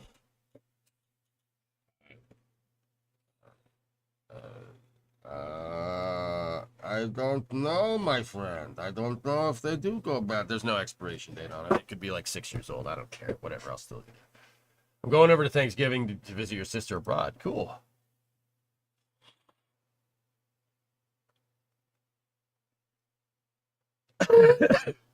Just imitate the Swedish chef. Hope you feel better. Kenji, I'll be fine. I just got to sleep it off. I like, full disclosure, I was already sick. And staying up till 5 a.m. to watch the entire election results and then getting 2 hours of sleep and waking up at 7 while you were sick proved to be a really stupid idea. I'm trying to keep telling you guys I'm not the smartest guy around. And people are like, no, EJ, it's smart. I'm like, no, you don't understand. I am an idiot. But I'm a professional idiot, so it's fine. So it makes sense. It works. You know, I do need to get a good night's sleep. 5 a.m. Are you nuts? Okay. All right. Rule 8 nonsense aside, I get it. some of you out there probably didn't like the results of this election. I think that would be a fair presumption. Some of you probably really liked it. I don't care how you feel about it. I like watching the election. I like watching it unfold. I like seeing the stat. I like seeing the percentages. I like seeing the rate of count. Which way a county will go, one way or the other. It should be three ways. That's how it was envisioned, but right now it's one way or the other. I like seeing that unfold in real time. I think it's very interesting data analysis. That's why I watched the whole election. I watched all of 2016 until 5 a.m. I watched all of 2020 until 5 a.m. I watched all of 2024 until 5 a.m. That's what I do. Logistically, it's impressive. There's 330 million people in this country, Doom. The fact that we can tabulate that many votes that quickly is frankly impressive. The fact that it doesn't take like a freaking year is really, really impressive. I like seeing that unfold. I think that's super cool. Like, I look at where I live, right? And, I'm like, the time that I put the ballot in the damn machine, right? Because Bream and I voted in person, right? The time we put the ballot in the machine, like a couple hours later, it's on the national tabulation. That's wild to me. That's super cool. I think it's super neat, and I do enjoy looking at the process. Even if I'm like on the losing or winning side of things, I still think it's magical to see. It's super cool. It's super interesting to me. So yeah, that's why I made that idiotic decision of staying up till 5 a.m. Yeah. Hey, Raven Guard, 55-month resub. Yeah. You just like number go up? Yeah. For my local time, I was up till 2 a.m., almost 9 p.m. glued to your computer. Yeah. Florida had all their votes in around 30 minutes after the polls closed. Yeah. Yeah, Fistus. They got tabulation down there. I mean, I can't really blame them about wanting to be like a beacon after what happened 24 years ago, because that was a nightmare. You don't stay up for the Iceland election results. At what? How many presidents have you voted for that won?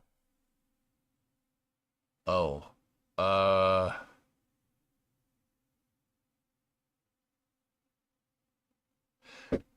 don't want to answer that, Jack, because I don't want to say. I don't believe in telling, because I'm your entertainment, I don't believe in telling you guys anything about my political opinions, except when it comes to spaceflight policy. You don't need to hear that from me. You hear it from everybody else 24/7, 365. I don't think it's my place.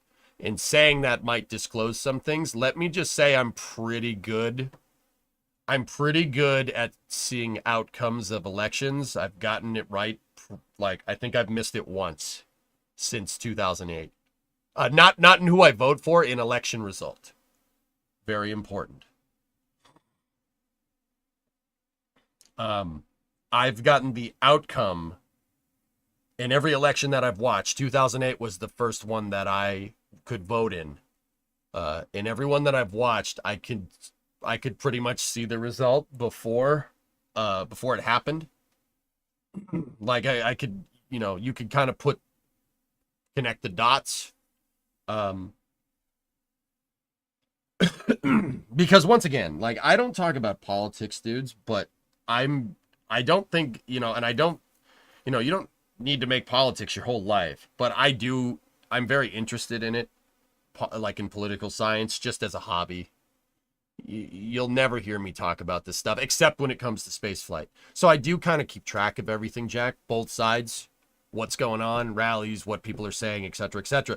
I'll be honest, I'm kind of looking for spaceflight nuggets, and that's kind of the reason why I'm so into it nowadays. But yeah, I'm pretty good at seeing the result here. You mean 1908? Yeah, right. Yeah, I'm old, right?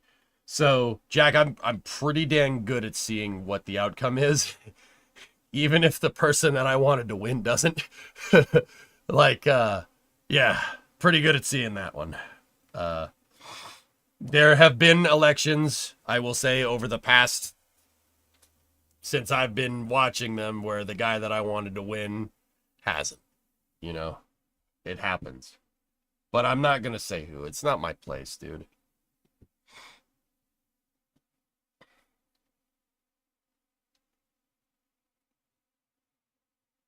Halingar, I think that's possible. I think Jim could come back. He's got some unfinished business to do, dude, and I don't think he's in the business of leaving jobs unfinished.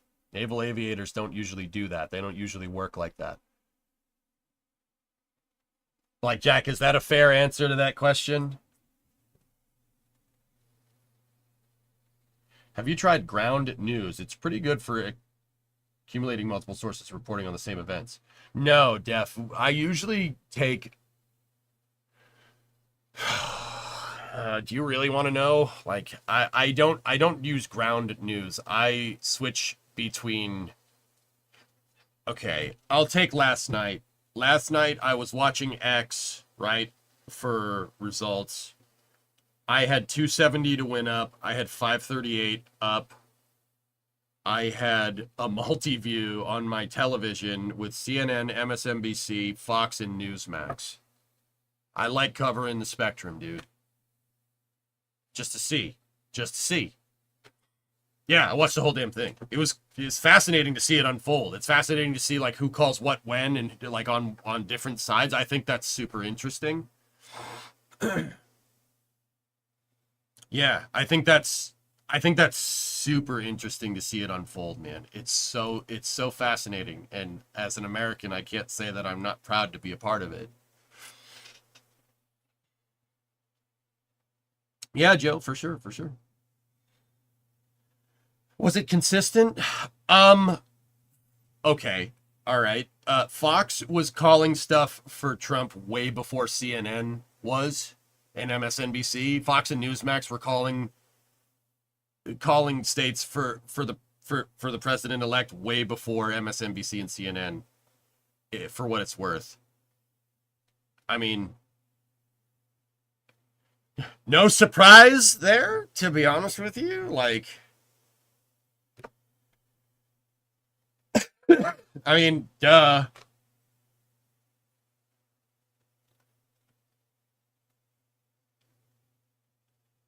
I've been wanting the election for a long time. I get the result next day, but I see the fascination. It's just interesting to me. It's just numbers from my stupid caveman brain, Bob. I think it's super interesting. I love seeing... I like civics, too, so I like seeing how the whole system unfolds. I like seeing it work. It's so fascinating to me. AP News is all you need? Yeah. Yeah, maybe in the future. I'm always open to more sources, dude. Can your caveman brain even handle the number 0? Yeah, I'm good.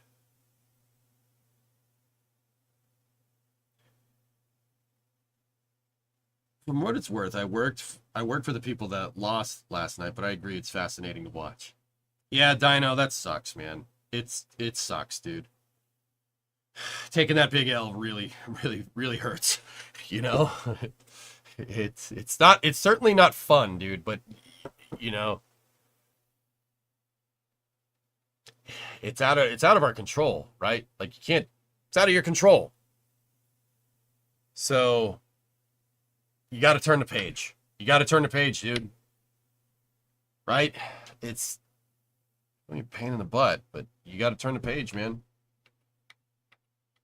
You know, totally, definitely not the feeling I had 2 to 4 years ago, but it's always next time. There you go. There you go. There you go. That's what Americans do. That's what we do. We don't take this stuff lying down, right? We don't do that. Everyone doesn't do that. You figure it out. I mean, look at the rebound from 4 years ago to now. And guess what? The pendulum's going to swing all the way back because that's what it does. Time is a freaking flat circle. That's what happens. You'll be fine. Trust me, you'll be fine. Don't listen to the loud people. They're loud and it's background noise, all right? If you're SETI, you don't sit there listening to GCWs all day. You know what I'm saying? You're trying to isolate a signal, right? That analogy didn't really hold up, but you get what I'm trying to say. Oh, yes, Bram. Yeah, T-Dave. 6 to 8 month resub. It does like to swing, Reaver, that's for sure. Yeah, Hermie, there you go, man. There you go. You can either whine and complain about the other guy won. You can be the bigger person, appreciate things that are good. Yep. Drink, water time. Where's my water? It's down here. I pretty much went through this whole thing. Local level volunteer in Michigan. I know, I can't believe Wayne County's tabulation. Did you see that? What the frick, man? Look, I was watching those numbers pretty close because everybody was, right? Everybody was watching Wayne County. Holy crap, dude. What the hell? What happened? This is too early, but I can't help but notice it's the same trend across the world with incumbent governments getting slapped by the opposition. It's a fascinating pattern. Dino, why do you think I tell people to not get caught up in it? Because as our avenues of communication get bigger and the bandwidth for information gets a lot wider in how information is disseminated from person to person, you're going to get a lot more static. And that static has definitely caused the pendulum, the rate of swing of the pendulum to go back and forth a lot faster. Like, once again, that's super fascinating stuff. And I would love to have a conversation about it with you guys about this. I think it's super interesting, but I just don't think this is the right place. It's interesting, Just Space. Yeah, Trey, very interesting very interesting results. I think these results from this election should be studied.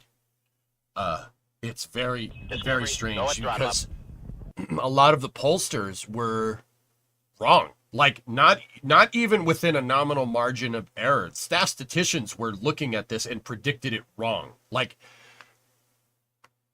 it's not like, you know, okay, we were 99% on the money and it was like 97% accurate. It's like, you know, we said 100,000 people are going to vote and like 25,000 people voted. Like, they were very wrong. Unbelievable. Like, where are you getting your polling information from? Like, what's your data set? It's very interesting from a stat point of view.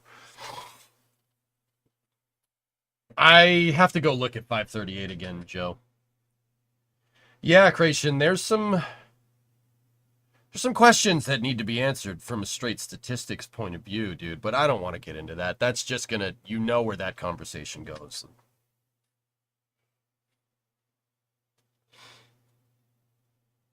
Never listen to pollsters, listen to the bookies. Yeah, dude, yeah, watch Vegas, man. You wanna know. You're not wrong. When there's money involved, right? Yeah.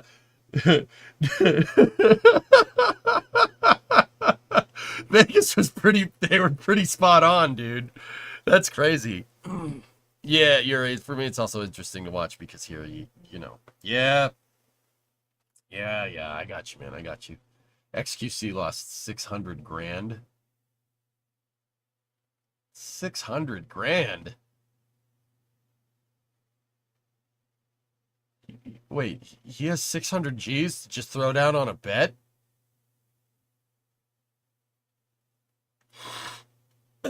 Just Base, all right, I gotta go to sleep, but I enjoyed this debrief. Yep. Guys, enjoy it, because this is like the only time you'll ever hear me talk about this, ever. It's not my job to. You're here for space, and I understand that. With that being said, I'm being a little lax because it's the day after the election. I don't want to hear about this crap ever again. I don't want to hear about this crap ever again after this. All right? Ever. Hey, yes, no, never again. He's lost 50 million gambling. 50 million? 50 million? 50.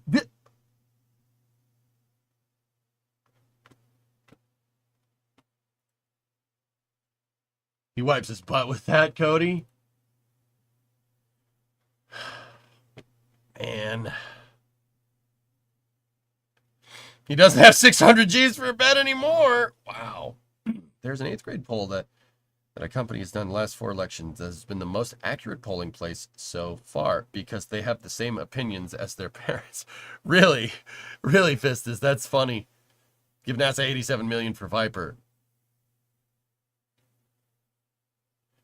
Man. I'm very envious, dude. 600, geez, man. What am I doing wrong? What am I doing wrong? Let's just daydream here. If Jim comes back, what does he do? And what does he do first? Renegotiate the SLS contracts. You're not creating brain rot. I'm sorry, I'm out of the loop. What is Viper? Viper was a lunar prospecting rover that was supposed to launch on the Commercial Lunar Payload Services Program, DEF, that NASA just pulled the funding on because it went over budget by $80 million. On a $450 million budget, it went over by 86. They finished the damn rover. It's finished and ready to go, and they canceled it.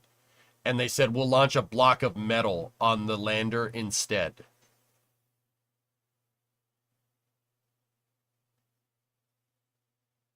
Yeah, where's Jim going to start? If Jim goes back to being NASA administrator, you should start with that. Like that right there. Yeah, start there. Basically, find the people that thought that was a good idea and fire them. You know, like, I get it. You have budget constraints. I understand that. The rover's finished. The rover is finished. How tone deaf are you? How tone deaf do you have to be to throw the book at a mission citing and cancel it citing cost when it's finished? I can understand if the thing went over budget and you have no tangible result. The rover is done. The rover's done. The rover's finished. What are you thinking? The rover is finished and it's required for Artemis. Exactly. Dude, that's why I freaked out. That's why I still freak out. It's pissing me off right now. Like, that's why. Because it's not okay. Dude, that's tone deaf. What are you doing? That's not how you run NASA.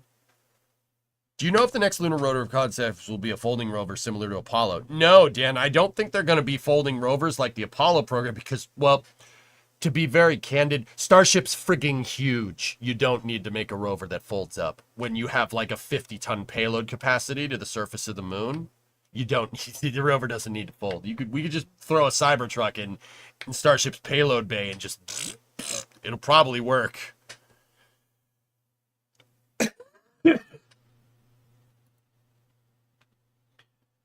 We still have it alive in Congress. It could 100% come back. I really hope so. Yeah, keep in mind, Congress is the one that's like, wait, you're doing what? No, you're not. The frick you are. You know, like, Congress is actually doing the right thing this time, which is weird.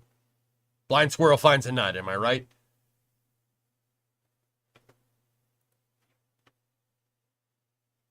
As long as a rock doesn't hit the window. Or a bullet. Wait. Post-launch running costs are a thing, though, but yes, I agree they would be minimal for Viper. Yeah, well, you gotta be... Dude, see, here's the thing. I don't mind if stuff... Like, I understand canceling a mission. If it goes over budget, you have budget constraints, you have budget overlap, etc., etc. I get it. Psyche went over budget by way more. So did Lucy. James Webb went over budget by a long shot. What the hell is up with the selective application of budget constraints? That's probably the bigger question to ask. Viper opened up that can of worms. Who gets to decide, oh yeah, it's okay. James Webb went over budget by like $18 billion. And somebody was like, yeah, it's fine. Viper goes over by 86 and they're like, no. What the hell's that about? I'd be really interested to find the answer to that question. Want to buy a catch tower? Yeah, of course. What the hell is that?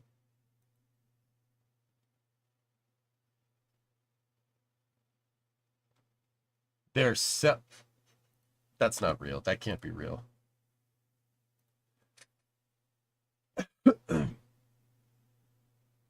Oh yeah, I had the wrong map. Yeah. This is what it should have been. You know, it was rigged or something. It's just... What's your thought on Nancy Roman? It's a free freaking telescope. Launch it into space for the love of Jeb. Do you see that the Nancy Grace Roman telescope has some parts integrated? It's on track for the current planned launch date. Yes, I know. Yeah, you should do that.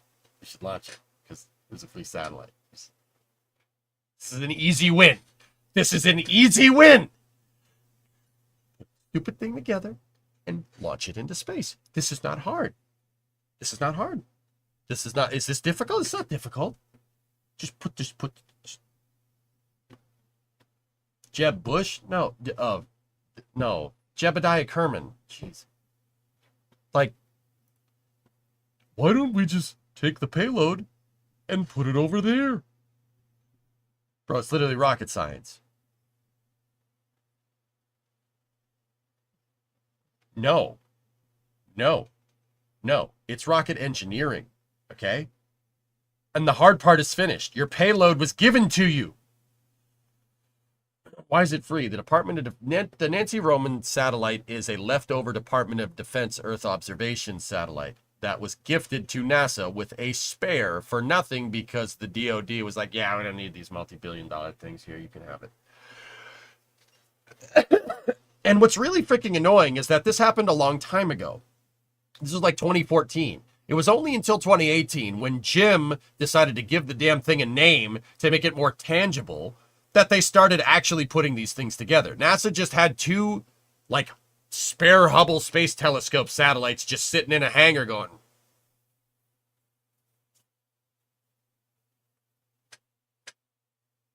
I don't know.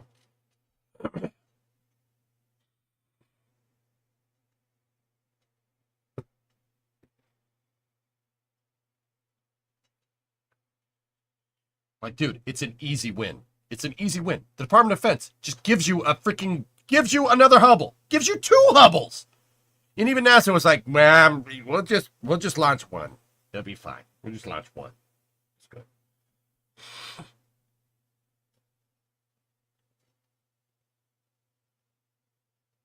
Yeah, exactly, Talon. Yeah, that's what Nancy Roman is. That's what the Nancy Roman satellite is. It's like an upgraded Hubble. Hey, Ashley, what's going on? What launch vehicle would you use to launch it? I believe it's Falcon 9, yeah. So we launch at least one on a Starship as a test payload with an arm.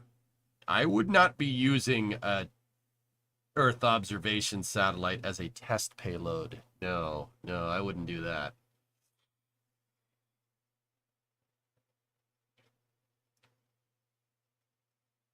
Should have named Viper after some famous dead person. Wouldn't have been canceled that way. Yeah. Yeah. What's going on? I don't know, Ashley. I'm kind of winding it down here. I'm getting tired. I stayed up all night watching the election. And I'm also sick.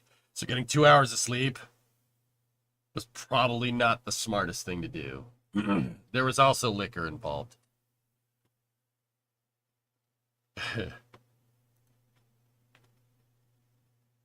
No, Ashley, I'm not.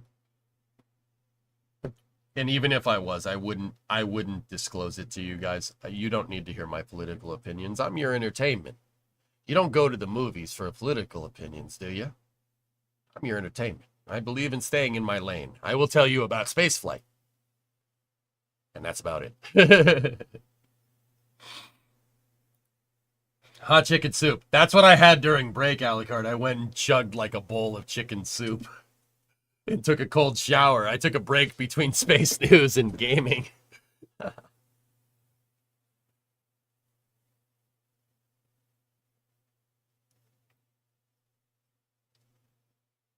That's right, Pwn Sister. It's not,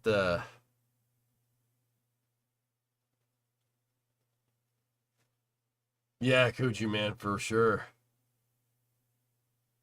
Yeah, Animal, we already went through that. Yeah, your entertainment is sick. Yeah, thank you. If the DoD gives more Hubbles, use it as a test payload. Yuri, my guess, dude, and a little bit of insight into the Department of Defense, they probably gave NASA those satellites because the DoD got something better. Makes sense. Yeah, Ben, for sure.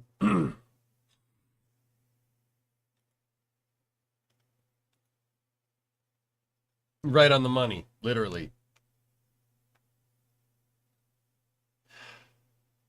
I've been doing this long enough to know the game, Def. I know the game pretty well. I don't need to tell you that, you know.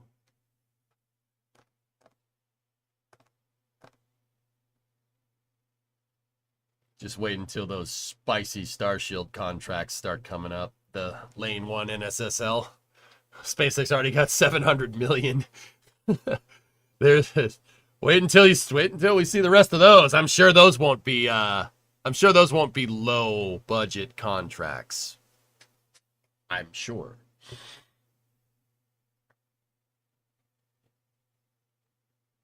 Anyway.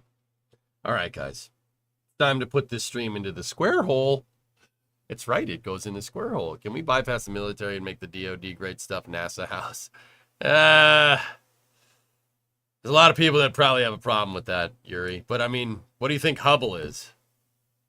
Hubble can stare deep into the vast darkness of space and almost touch the beginning of the universe. It's a spy satellite pointed in the wrong direction with glasses. You know, that whole nearsighted, farsighted thing. Why do you think they needed to fix it? Why do you think they didn't grind the damn lens correctly? Because they ain't used to making satellites farsighted. That's weird. They had to give it contact lenses.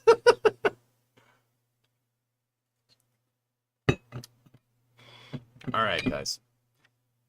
I'll see you tomorrow. Back to the regular schedule tomorrow. You want me to look in what direction? Huh?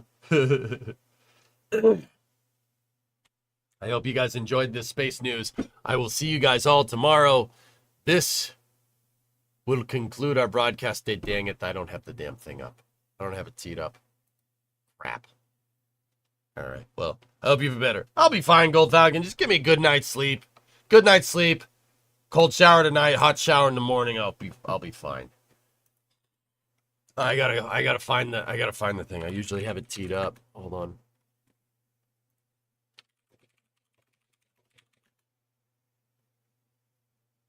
Ah, there we go. There it is. Boop. Boop. Boop. Boop. Still fighting on flu for 2 weeks now? Oh, jeez. All right. This concludes our broadcast day. I will see you guys all tomorrow. Have a good night. Thank you.